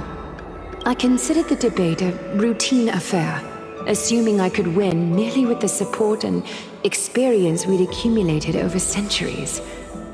But I underestimated kindness and her party's cunning, and also the deterioration of my own senses. The trap was likely set by the debater Calictus. He had prepared a severed golden thread in advance, revealing it to the public when kindness was faltering in the debate. He claimed I was reading everyone's thoughts with the golden thread to cheat in the debate. I could have countered that low tactic in 100 ways, but my words slipped out before I could even think about them. With deceitful scoundrels like you in the crowd, I have no choice but to rely on the golden thread to keep watch over everything in this holy city. You can imagine the reaction that comment provoked. At that moment, I felt my time was running short. The divinity in this body might be eternal, but that is not the essence of me. I am a daughter of humanity, born of my mother, and I will die as a human. Realizing that my humanity was fading, I began to plan my exit. What kind of departure would not waste such a belated death? I have yet to find the ideal answer, but I knew I couldn't simply fade away in my sleep like anyone else. The serpents have always lurked in the darkness, terrified of their heads being cut off by the golden thread. If my departure were to be calm and uneventful, it would only lead to a swarm of those serpents emerging from their nests. Regrettably, a peaceful death is a luxury I cannot afford. I must feign weakness deliberately to make those serpents lose patience and act rashly. Just as they think they've struck and sunk their fangs into my heels, that's when I'll strike back, igniting the final blaze to burn away the threats hidden in the shadows. The blaze soaring into the sky might sow fear and confusion, but I have no worries about people losing their way. After all, Okhema still has you to guide them, Phainon. You're not perfect, Phainon. I've witnessed your confusion, recklessness, and deep sensitivity, dawn after dawn. The heavy burdens of your past have always weighed you down, inflicting deep pain. Yet, in your way, you are perfect. You embrace everyone's imperfections, always ready to find the precious qualities hidden beneath their rough exteriors. Unconditionally. That might be what sets our Sky Father Philia apart from other deities. They recognize the imperfections in their creations, yet still choose to shine their light on them, offering protection with unconditional love.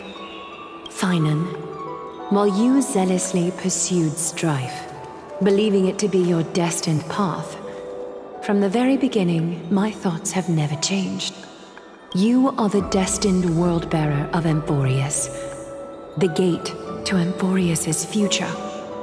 Go, complete the flame chase journey of the prophecy, ignite the stars, and inspire hope in the hearts of humanity.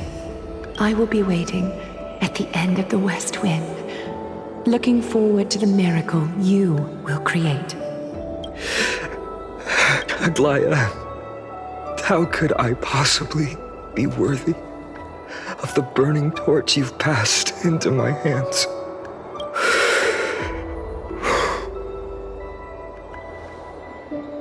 Donang, Can you do me a favor?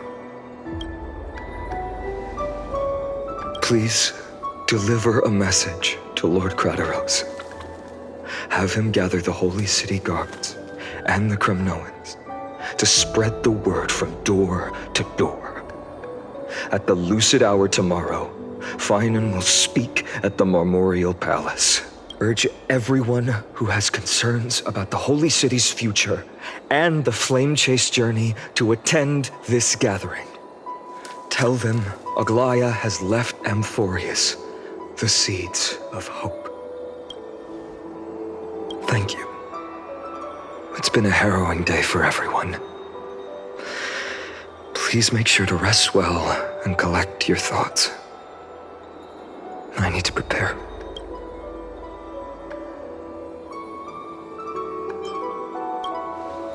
Cartonis, what brings you to Marmoreal Palace? I planned to get everything settled before coming to see you. Is there something urgent, Cartonis? How are you holding up, I wanted to see. Better than I expected, you seem. There's no room for doubt anymore. It's time to take action and show everyone that the leadership of the Chrysos heirs is still strong. Right, your assessment is. Now, here. Take this. Is this it? You've completed it. Dawnmaker. The name I've chosen for it. Before dawn, prepare for battle. For tomorrow, wield your sword. Befits your stature, it does. Chrysos heir. Dawnmaker. Unbelievable. You've never seen that black-clad swordmaster. You've recreated this so precisely, just from what I described. Precise, your description. Imbued it with the power of dawn I already have. Guided by your will, gleam with golden flames, its blade will. Wield it, may triumph always be yours. Thank you, Cartonis. I will use this sword to protect the beings of Amphoreus. Another thing there is. What's this? Stored here, the remnants of Aglaea's divinity are. This was her commission. Her death she had long foreseen. Can she still hear us? It's difficult to confirm. About divinity, we know very little. In this way, she wanted to be with you. Always. I understand. Let me keep it. With this, I'll have another constant companion by my side.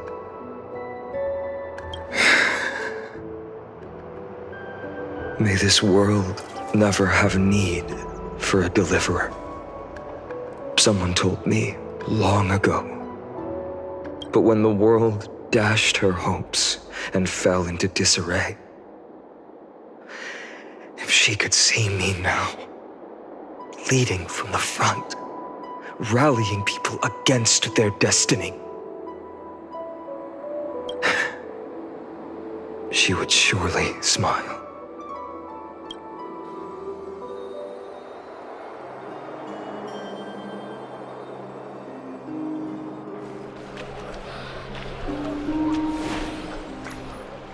How will the Holy City continue without Lady Goldweaver? Look! Lord Phainon is here. Will he step up to lead Okhema?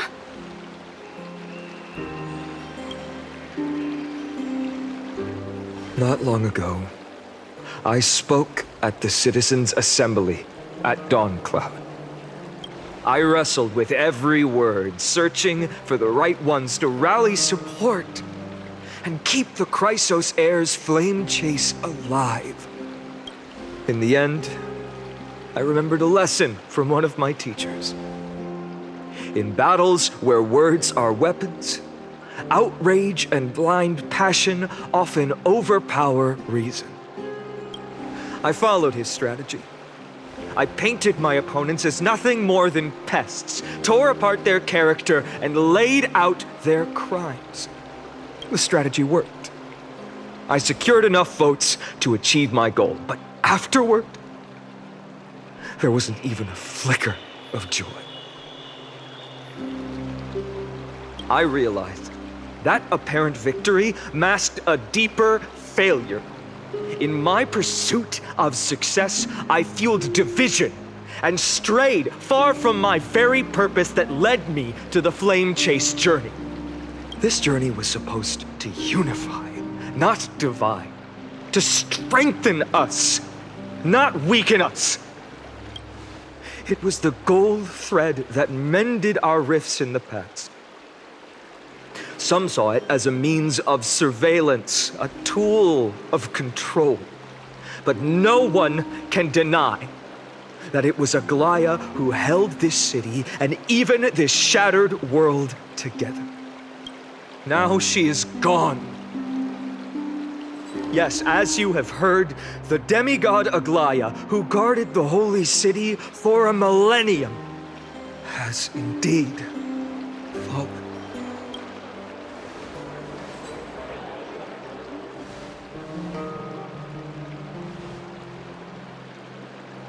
Who murdered Lady Goldweaver? Find the murderer! Make them pay!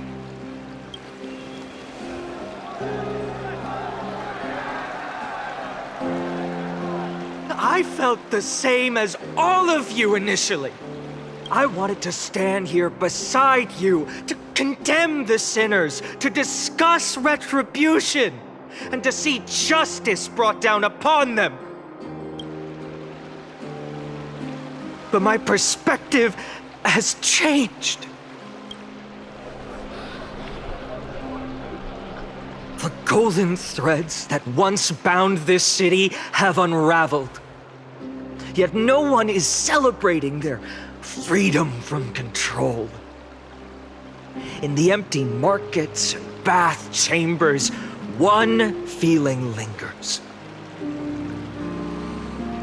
Unease. Deep down, we all know the last safeguard against the harm we may do to each other is gone. No divine power will protect us from the malice in our hearts. From now on, only the moral code we choose to uphold for ourselves will stand between us and the abyss. Phainon has a way with words.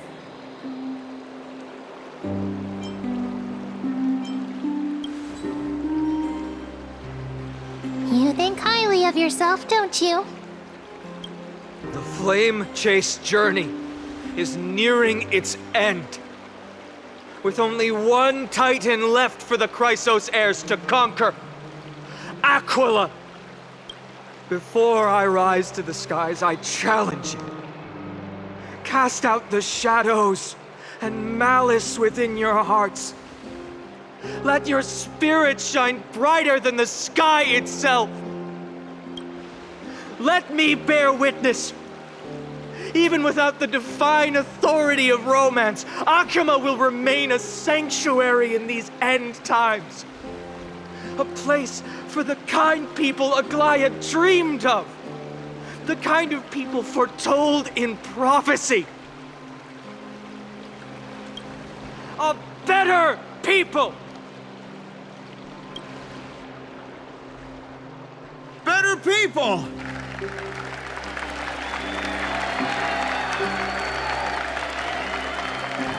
Better people! Better people! Better people! Better people! Better people! I appreciate your willingness to accept the challenge. You have reminded me that Aglaea left me perhaps the simplest duty in the world. To bear the burden of creation, I need only to give one thing. It's a gift she once gave me without hesitation, and now I share it with each of you. Unshakable faith. There's still a long way to go before Amphoreus is reborn. But we will not forget the past as we move forward. For the memories of Amphoreus will always benefit future generations. Allow me this moment. I want to borrow a few minutes of your time to commemorate a demigod who protected the holy city for a millennium. She was Okhema's dressmaker, the leader of the Chrysos heirs, the Gold Weaver, Aglaea, and her greatest feat was being a selfless person.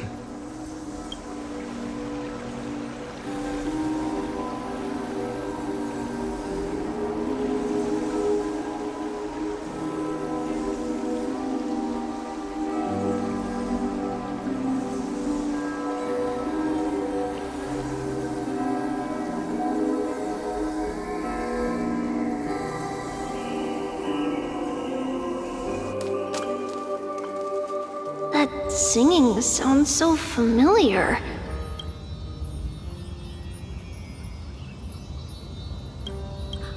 That's our song, and Snowy used to love it! Yes, Lady Trian. For that child filled with anxiety, your songs always dispelled the clouds in my heart. Even if for just a moment. Snowy was so cute and kind when he was little. Now, you've grown so much. Maybe not as cute, but still just as kind. Time spares no one, so there's nothing we can do. But kindness, you helped nurture it in me. Don't mention it. Your light is as bright as ever. Keep it up and stay strong. See you, Snowy. Goodbye, Lady Trian. I heard what you said. Are you suggesting the debate tactics I've taught you are nothing but sleight of hand? Not at all, Professor Anaxa. Honestly, without those techniques you taught me, the flame chase journey might not have survived. Good thing your head's still clear. The Chrysos heir of Kefali. I had no idea you had it in you while I was drilling those formulas in your head in class. Who could have thought, Professor? By the way, I've completely forgotten those formulas now. Some things never change. In our next lives, I'll teach you how to truly embrace your divine duties. I'll be waiting. Goodbye, Professor Anaxa. Miss Castorice, aren't you going to say something? Lord Phainon, you have always been so approachable. Ever since we first met, you've seen me as a friend. It was the first time I understood what everyday friendship was like. But that's dangerous. Dangerous? Laughing and chatting with you, I sometimes forget who I am. And for someone with my kind of power, that's a real hazard. I hadn't thought of it that way. Sorry, I forgot to consider your perspective. Please, no apologies. Despite everything, thinking back on the times we spent together makes me really happy. I feel the same. Goodbye, Phainon. Goodbye, Castorice. Aglaea. Remember, Phainon, after completing the flame chase, leave the decision to initiate the miracle of Genesis to the Amphoreans. The Chrysos heirs are the executors of the prophecy, yet they, the people, are the true masters of this world. Rest assured, I always keep your teachings in mind. The difference between a presumptuous hero and a tyrant is a fine line. Well said. You've got a good memory. It's late. Anything else you'd like to add? Anything else? Even in your imagination, I'm not one to show my vulnerable side. No worries. I've long understood how difficult it is for you to open up completely. Thank you for bringing me here, Aglaea. You saved me. Maybe what I wanted to save wasn't you, child, but this crumbling world. Goodbye, Phainon. Goodbye, Aglaea. Did you forget me? Forget you? Like I'd ever. We aren't parting ways forever. You're just off to guard the gates at Castrum Kremnos. Let's not make this a tearful farewell. You know just how to make a person uncomfortable. I have a feeling we'll meet again in this lifetime. Let's have another showdown then. Deliver. That's very confident of you. I've changed since then. Have you seen this sword? It's a masterpiece freshly forged by Cartonis. A bold statement for a mere mortal who hasn't yet claimed the power of a titan. See you around, Phainon of Ides Elysiae. It's a date, Mydei. What a poignant, yet splendid journey. And it's still not over yet, is it? Yes, Cyrene. I was right. In the end, you did become the deliverer in this story. A lot has changed while you were away. I've met so many people and tried so many things. I've found new resolve. And I've let go of some attachment. I'm not the same person I used to be. But to me, you've never changed at all, Phainon.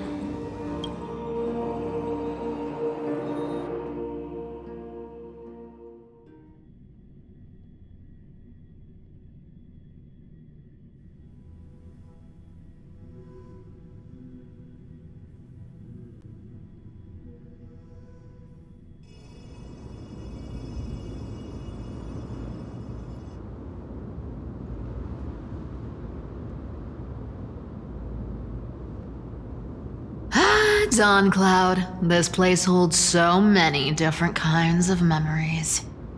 I remember you could see the Goldweaver sign from here, all the way down the mountain.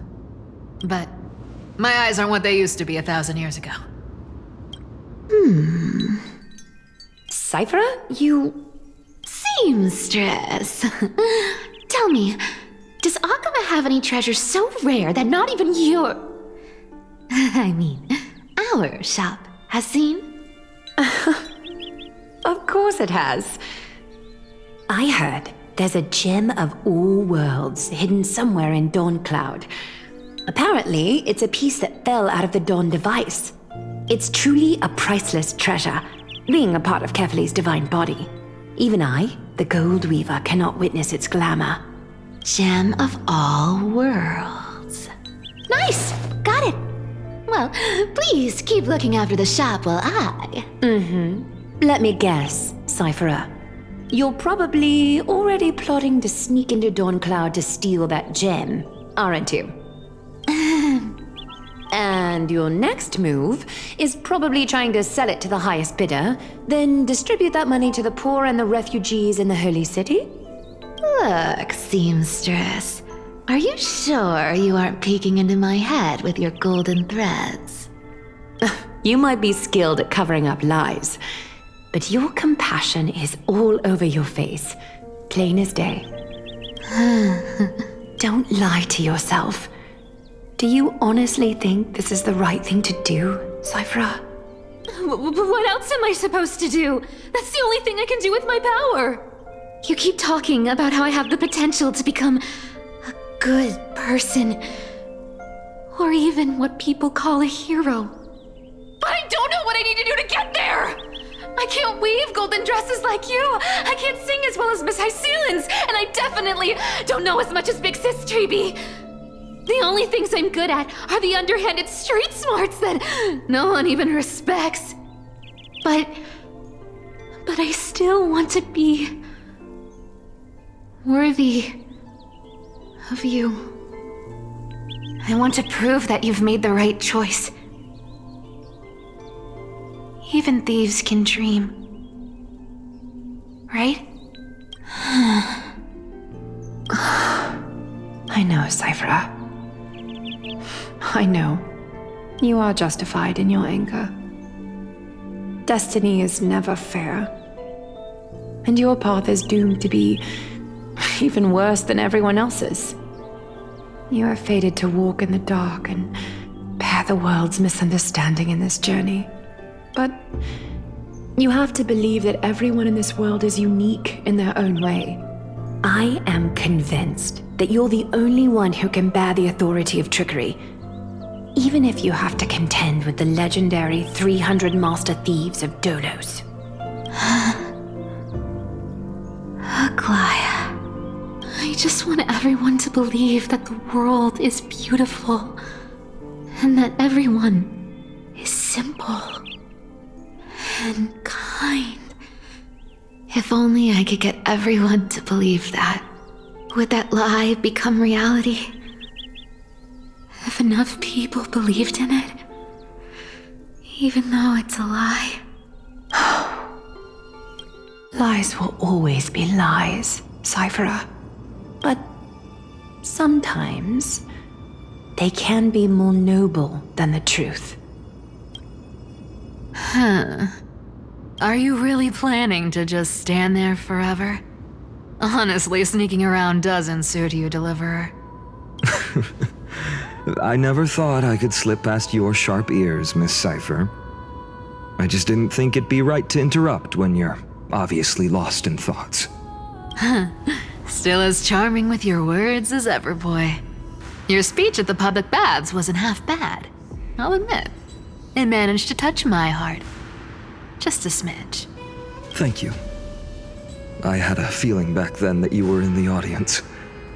Intuition certainly is a thing of wonder. Oh, and you didn't call me out on the spot. You waited all this time to tell me. Well, I thought you'd need some time to yourself. After she passed away. None of your business. Enough small talk.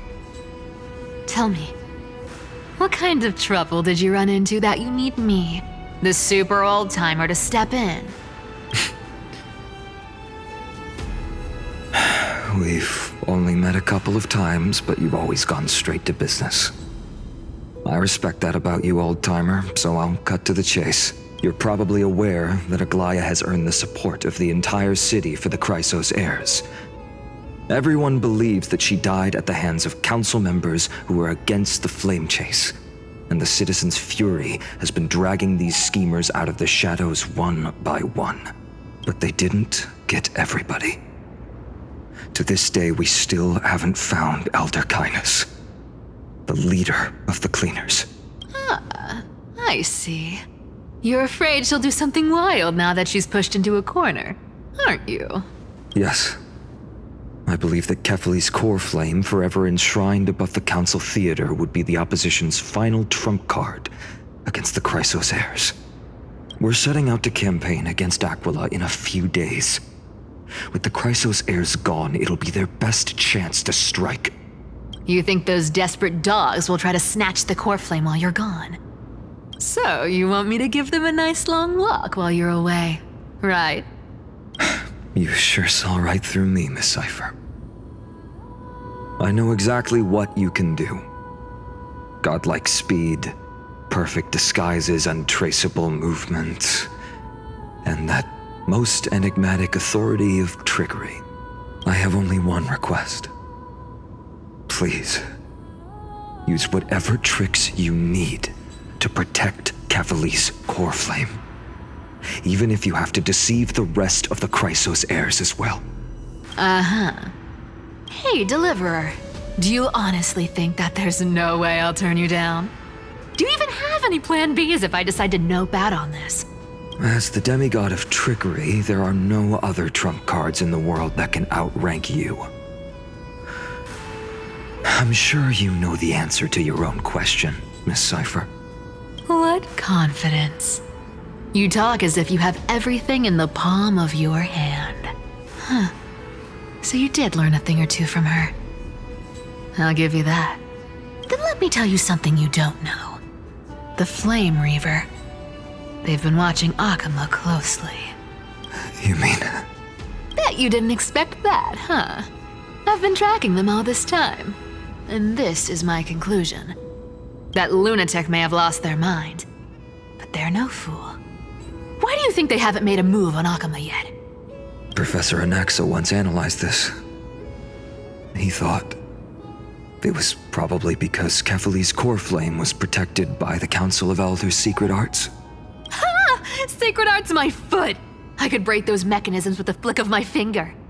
Allow me to let you in on the actual secret. They probably held off from attacking Okhema because the seamstress's defense network was way tougher than you thought. Now that she's gone, and you're heading out to the Eye of Twilight, with the city's defenses in shambles. What a dangerous situation we find ourselves in. But since you're the one who brought it up, I'm guessing you already have a solution in mind.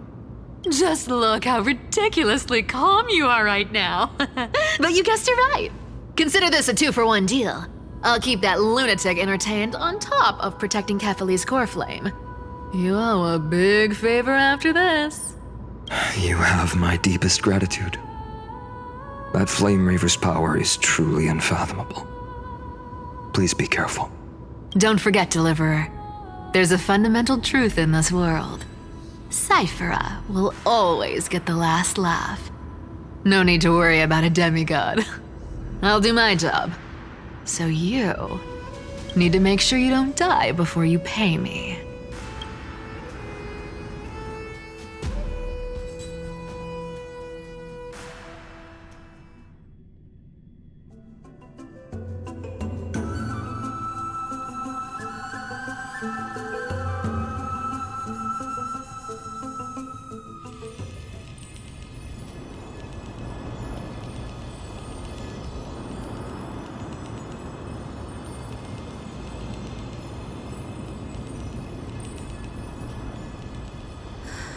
I'm back.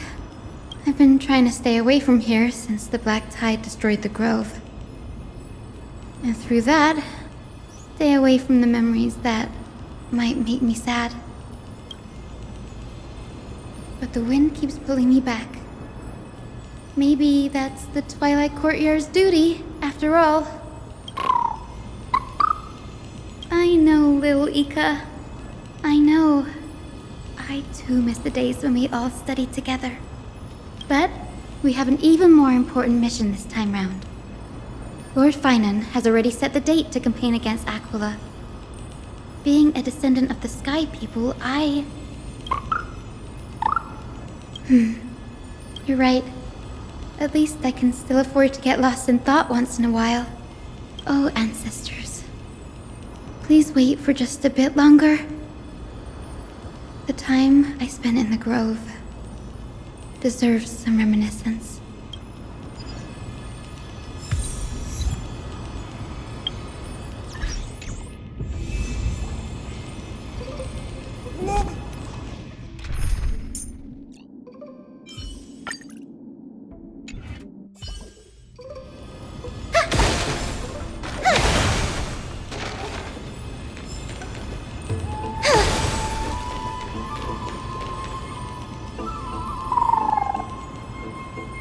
This was where Professor Anaxa gave us the lesson. I can still see that day in my mind. And that was your last lesson in the Grove. Now, each of you will head off on your own path. How much the Grove's teachings can help you in the real world depends on how well you can put knowledge into practice. However, heed this warning.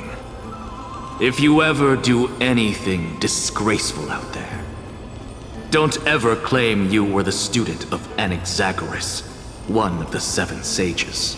Professor Anaxa, there are still other classes scheduled on the calendar. Are you sure you didn't... Firstly, call me Professor Anaxagoras. Secondly, to clarify, the last lesson means the last lesson I will teach you. I will be entering seclusion from today onwards to research ancient alchemy, and all my teaching activities will be put on hold. Ah, I see.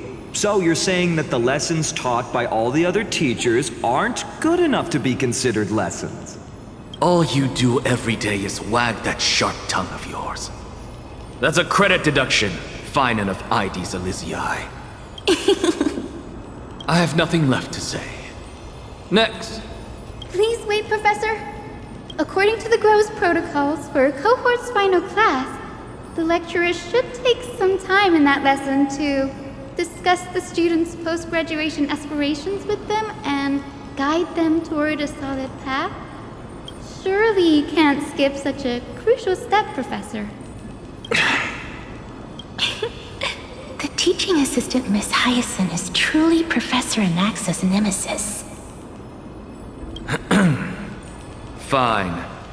Since Hyacinthia insists on this, let's go through the process. Since some of you are so eager to speak, why don't we start with you, Phainon of Ides Elysiae? What is your post-graduation aspiration? Me? Well, it's not exactly an aspiration, but the only thing I want to do is to protect the people I care about. I see. So you want to be a hero? How boring. Next. I didn't say... Castorice, you've been giggling for quite some time. How about you go next? Perhaps my answer is a bit vague and meaningless, Professor Anaxagoras, but I hope the world can be freed from the agony of death, so that every living being may find calming peace. How naive. So naive that it makes me want to weep for your fairy tale. See, this is why I don't want to follow those outdated protocols.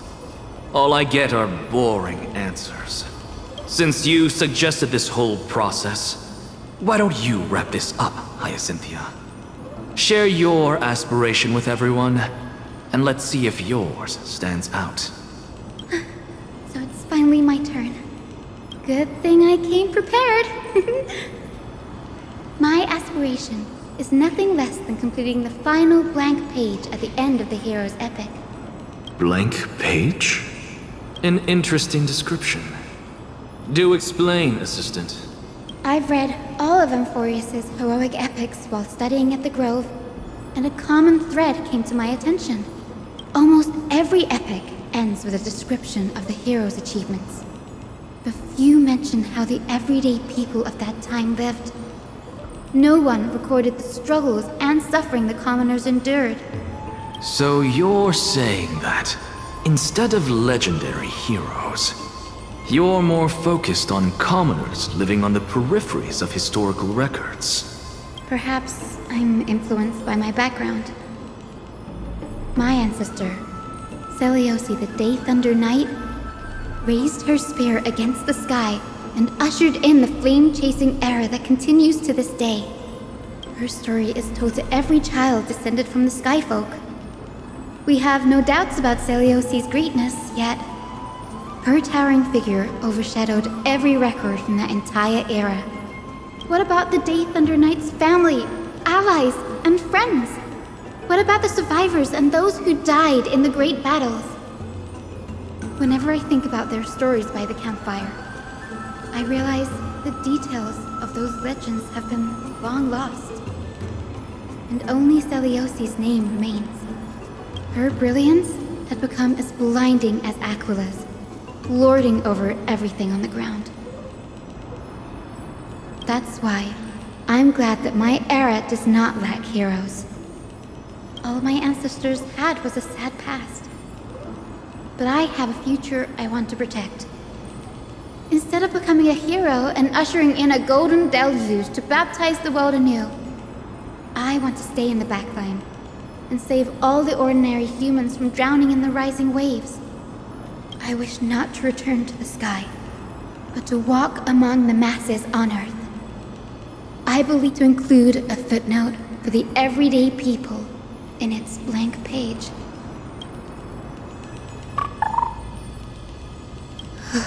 I'm getting embarrassed from remembering how I said all that. But my beliefs have never changed. Now I really have a chance to stay behind the hero's front line and realize my dream. Danny, what are you doing here?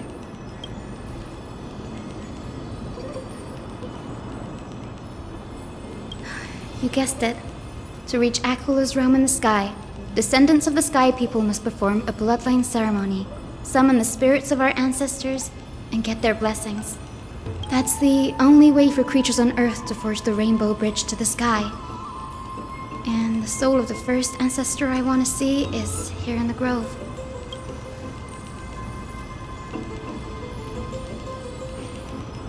Don't worry, I have little Ika with me. You will protect me, won't you? Good, Ika. Well, what brings you here, Danny?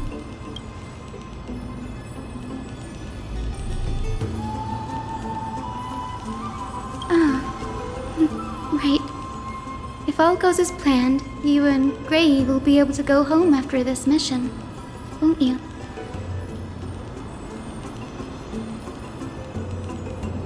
Oh? Could it be that you too have some kind of hidden powers to make prophecies now?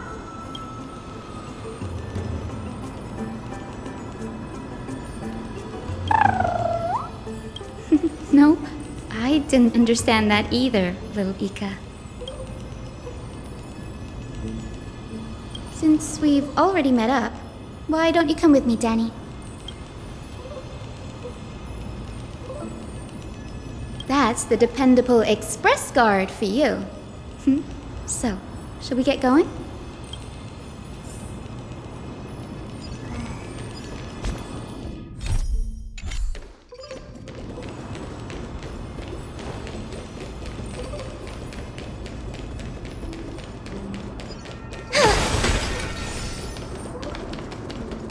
The chromocopter is vibrating. There must be memories of an ancestor nearby.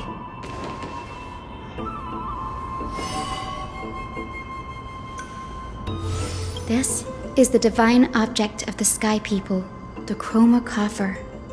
Our ancestors dictated that when a descendant of the Skyfolk is ready to challenge Aquila again, they must first awaken the spirits of their ancestors with the chromocopter and receive their benediction. Only after this can the chosen Skyfolk reascend to the heavens.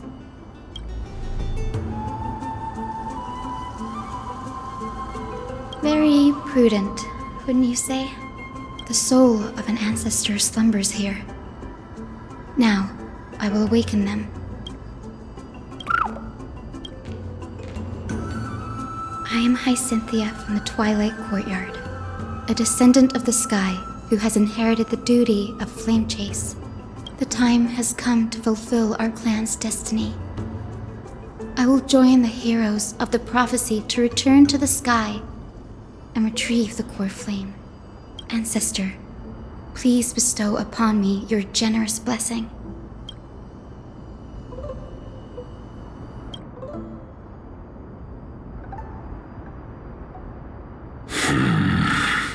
Who has awakened? It's Hyacine, a descendant of the Sky People. I apologize for interrupting your slumber. You are Lord Crispus, aren't you? I've read your story in our family tree. You were a righteous judge who vindicated many who were wrongfully accused. I never met so.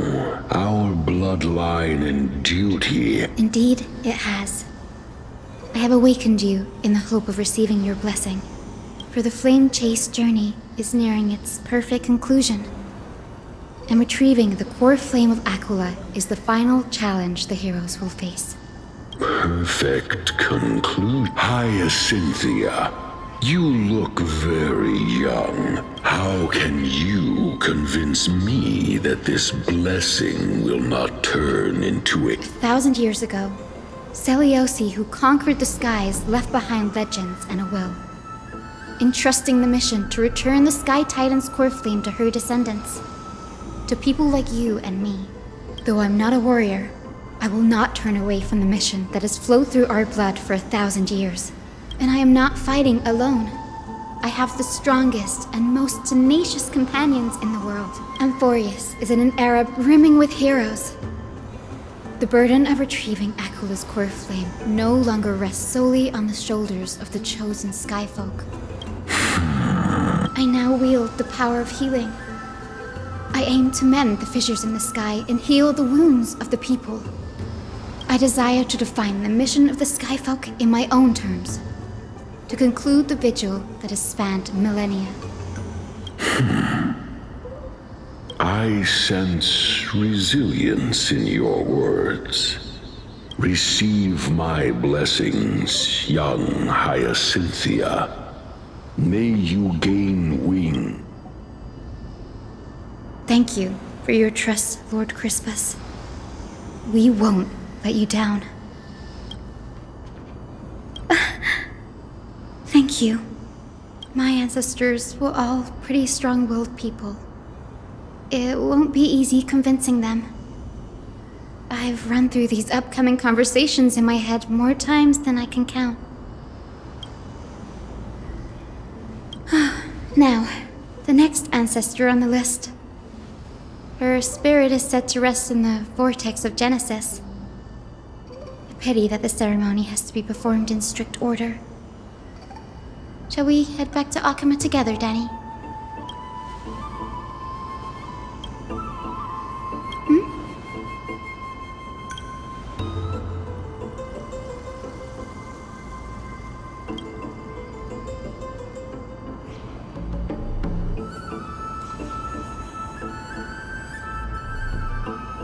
Oh, I remember! I didn't expect you to keep at it this long. That's so like you, Danny.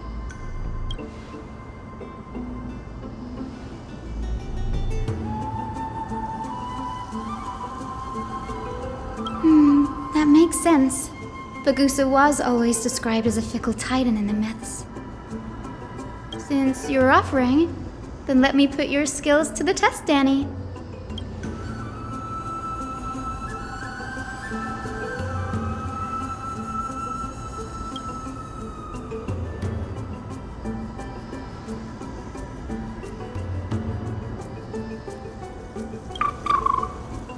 Got it. I'm counting on you, Danny.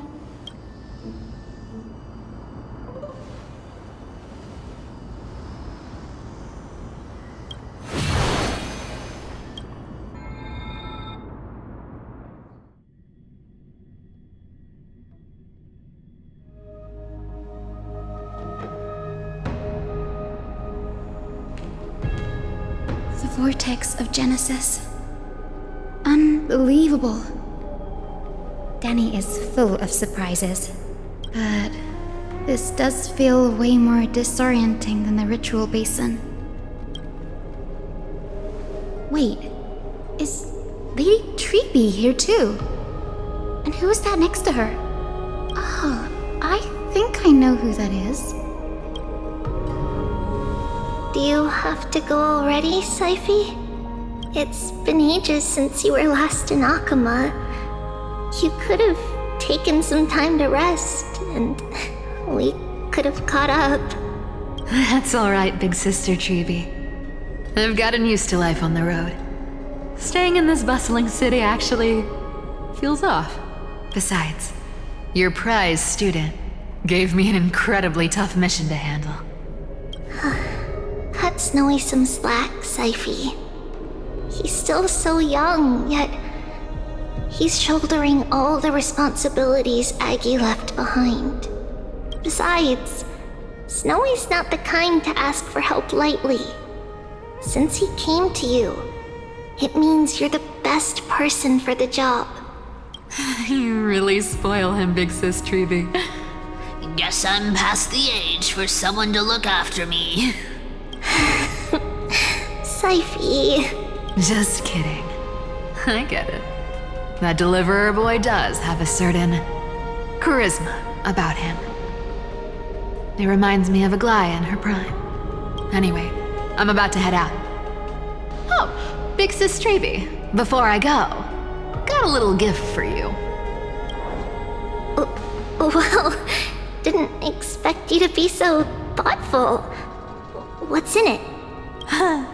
That's a part of the game too. If you want to see the full picture of what's inside, you'll have to wait until nightfall. A gift with a mysterious twist? Seriously? Huh? Looks like we have company.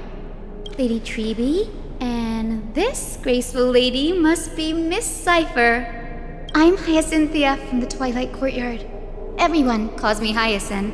Pleased to meet you. Bright and cheery as a lamp. Well, hello there, pink child. I'm Cipher from the long-fallen city-state of Dolos. As for the rest, it's all in the history books, so I don't need to repeat it here. So, you're from the Twilight Courtyard. Does that mean? Yes, I'm a descendant of the Sky People, the Chrysos heir about to take over the authority of Sky. Whoa! That's unexpected. I figured Celiosi's descendant would be, I don't know, taller, stronger. Don't judge a book by its cover, Cipher. Zinni is a master of her craft. She's the most skilled and dependable physician in all of Amphoreus. Don't worry, Lady Cipher. I may not be as strong and warlike as Lady Celiosi from 1,000 years ago, but I'm confident I can carry out the mission of the Skyfolk. All this talk about missions, you're making it sound way too serious. You've got to look out for yourself, girl. Don't push yourself too hard. I'd hate to see that cute face all scratched out by Aquila's claws. Cipher cracking jokes? Looks like you haven't forgotten what Aggie said all those years ago. Anyway, I've got a mission to handle, so I'll get going. Good luck, Miss Hyacine. And if things get tough, just let that deliverer take the lead.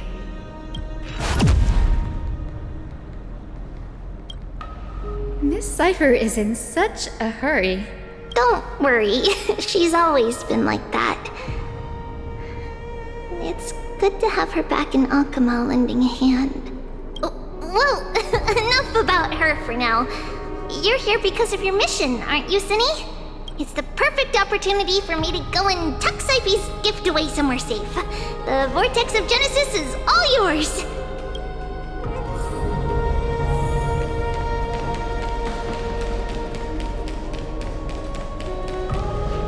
I will join the heroes of the prophecy to return to the sky and retrieve the core flame. Ancestor, please bestow upon me your generous blessing.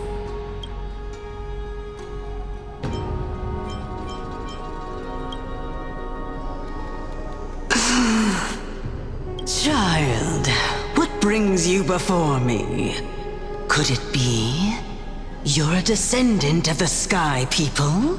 Yes, I am Hyacinthia of the Twilight Courtyard, the successor of the Sky People's flame chase duty.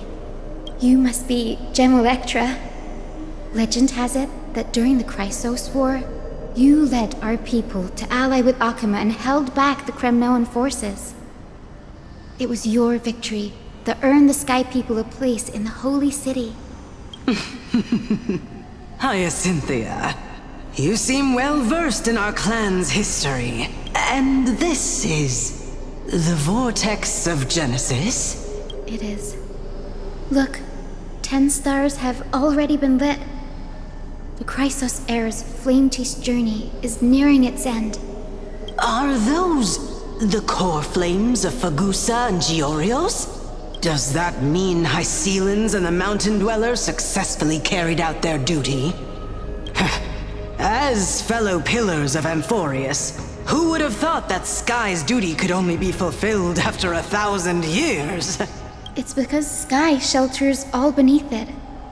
If it were to shatter, the world would fall apart with it. That's why Lady Aglaea made the core flame of Aquila the final step in our campaign.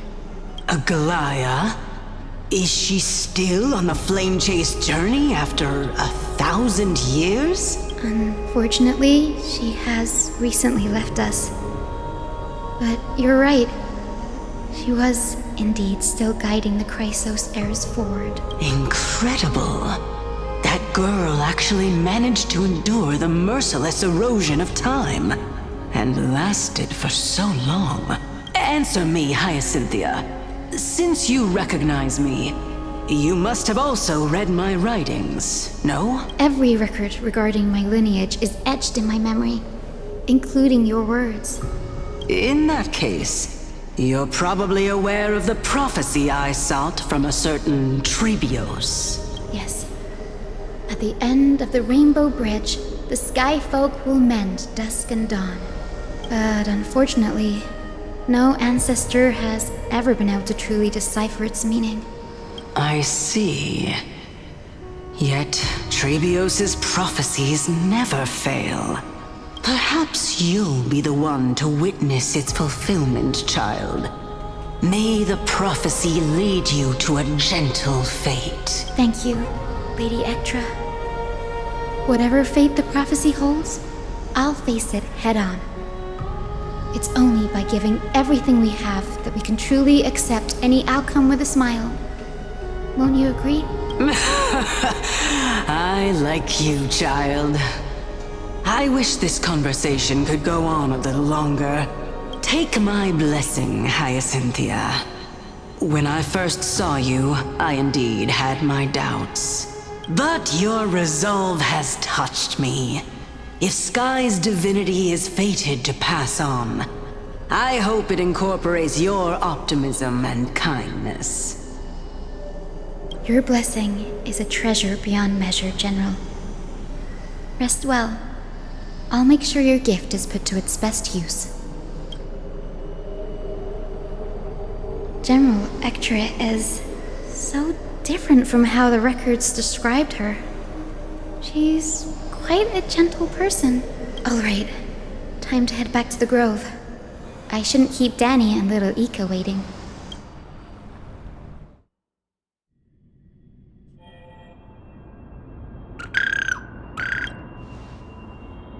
It went great.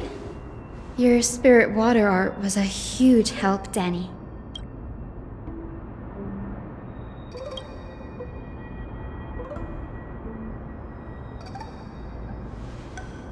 What's wrong, Danny?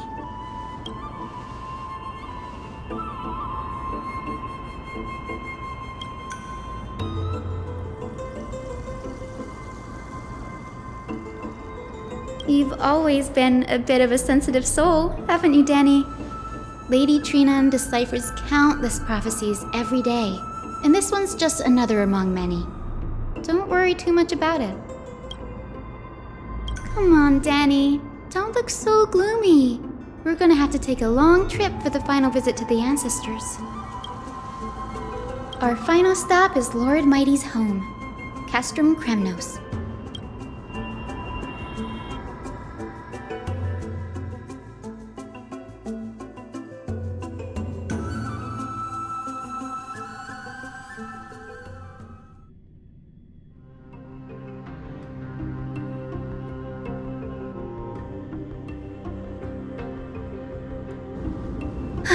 We're here. This is it. Lord Mydei has been fighting the Black Tide here, alone day after day. I'm worried about him.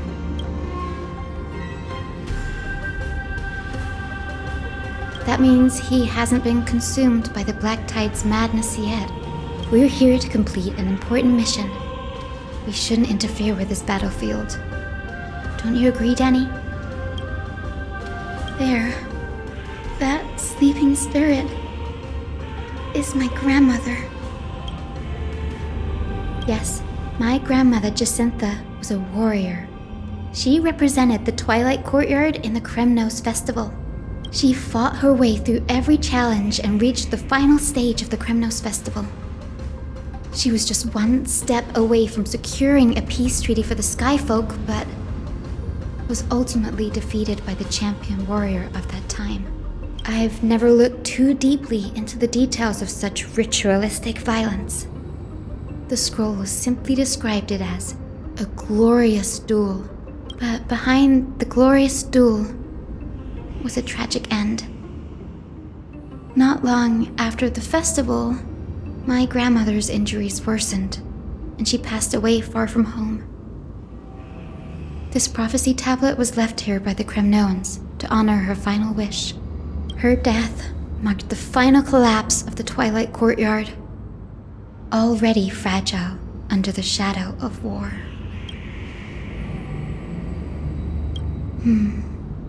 Was Lord Crataros.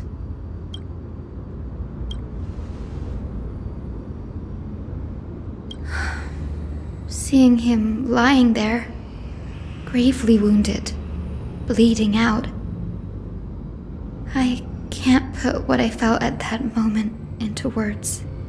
But when I heard Lord Crataros took that fatal blow to protect Lady Trianne, all those tangled feelings faded away. To quote Lord Phainon, Crataros must have done that to become a better man.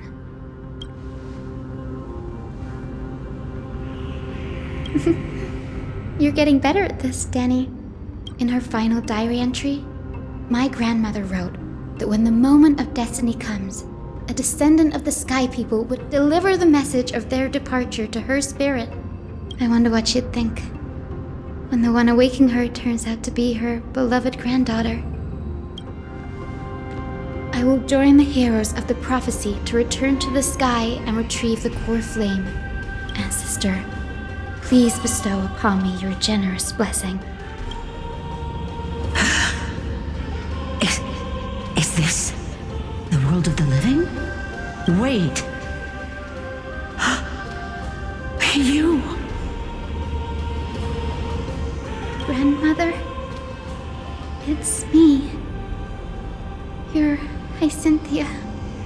Hyacine, my little hummingbird. Why? How? Why is it you who awakened me? I have never imagined this. I thought I would feel happy for all my ancestors when this day came, but now I can't even experience the joy of seeing you again. Do you remember that you and Father took me to my very first sky rite when I was 8? Back then, you wanted me to pick one accessory out of 4. The sun crown representing nobility, the storm bracelet symbolizing strength, the ice ring embodying wisdom, and the radiant pendant signifying kindness. Grandmother, do you remember the one I chose? You spoke an innocent little prayer, infusing a faint thread of light to that modest pendant. Yes, and I remember how surprised you were. In all those centuries, no other child of the Sky People had ever made the same choice I did. Hyacine, There was a time when I thought you were a timid child. You never had much interest in swords or battle and had no relation to that fiery determination and strength in our blood. Yet I've told myself, that's not a bad thing. If my hummingbird could live her life in kindness and optimism, then it'd be a good thing. I never thought the burden of retrieving the core flame of Aquila would fall to you. Don't worry about me, Grandmother. I believe what makes someone a Skyfolk isn't just outstanding strength, but the capacity to shape the world. When the world cried out for a hero to challenge the gods 1,000 years ago, Stelle stepped forward and began the flame-chasing era. And now, as the flame-chase journey nears its end, this broken world is crying out for something else. Healing. Isn't it poetic? A saga that spans 1,000 years began with Sky and will also end with Sky. You're still as optimistic as ever, just like when you were a kid. If your mind is set, Hyacinthia, then carry your resolve through to the very end. Return to the sky with my blessing, and watch over this world on the threshold of salvation. Grandmother, thank you. But I have one last request. Speak, Hyacinthia. We should still have some time. Before you go, could you tell me the tale of the Sky Hero once more? Just like you used to? Then listen closely, my dearest hummingbird. After all, this will be the last time. For millennia, the Titans waged relentless wars, leaving the world scarred and ravaged. A century of the Chrysos War plunged the nations into chaos and decay, until a spear, fueled by mortal rage, pierced through the smoke and flames that buried the prophecy of deliverance. Aquila, the celestial shaper, the 100-eyed divine bird crowned with the blazing sun and wielding thunder, those struck blind in 99 eyes by Nikador, they kept one eye glaring at the children of Twilight who received divine blessing, yet turned their weapons against the gods. The Chrysos heir of the sky, Seleuci, the Day Thunder Knight, ascended the forbidden lands of the Eye of Twilight at dusk, clad in wings. To her left was the lion-headed Solipus the Sunlit Wings, whose roars breathed divine flames and scorched the world. To her right was the horse-bodied Lunibus the Moonlit Plume, whose graceful steps trampled the stars in the heavens. The one warrior and her two beasts challenged the ruler of the sky, determined to seize the divine core flame through plunder. The Titans' every roar summoned lightning bolts, and their every movement stirred cyclones. The wounded Titan's blood poured down like boiling rain upon the world and converged into scalding torrents. In the final moments of battle, the sunlit wings set the Titan's wings aflame, while the moonlit plume sealed the divine body. The battered hero of the sky, with her wings broken and her body covered in wounds, struggled to lift her spear and pierced the last monstrous eye. The Titan's divine body crashed to the ground, and with it, the sky tore apart like fabric, about to fall with its god. The fear and pleas of mortals urged the hero of the sky to rise again. Seleuci, the Day Thunder Knight, the first of the Chrysos heirs to slay our god in this world, charged into the crumbling body of Aquila with her two fearless winged companions. She merged with the Titan, holding up the sky once more. Only till my descendants will be blessed and cross the Rainbow Bridge back to the sky. At the end of the prophecy of Genesis, they will reclaim the core flame from my hands.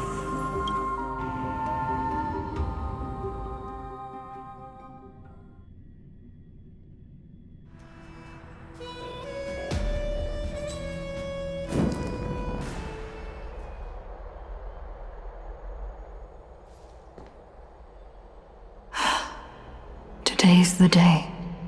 Wow, I didn't expect it to be so lively up here.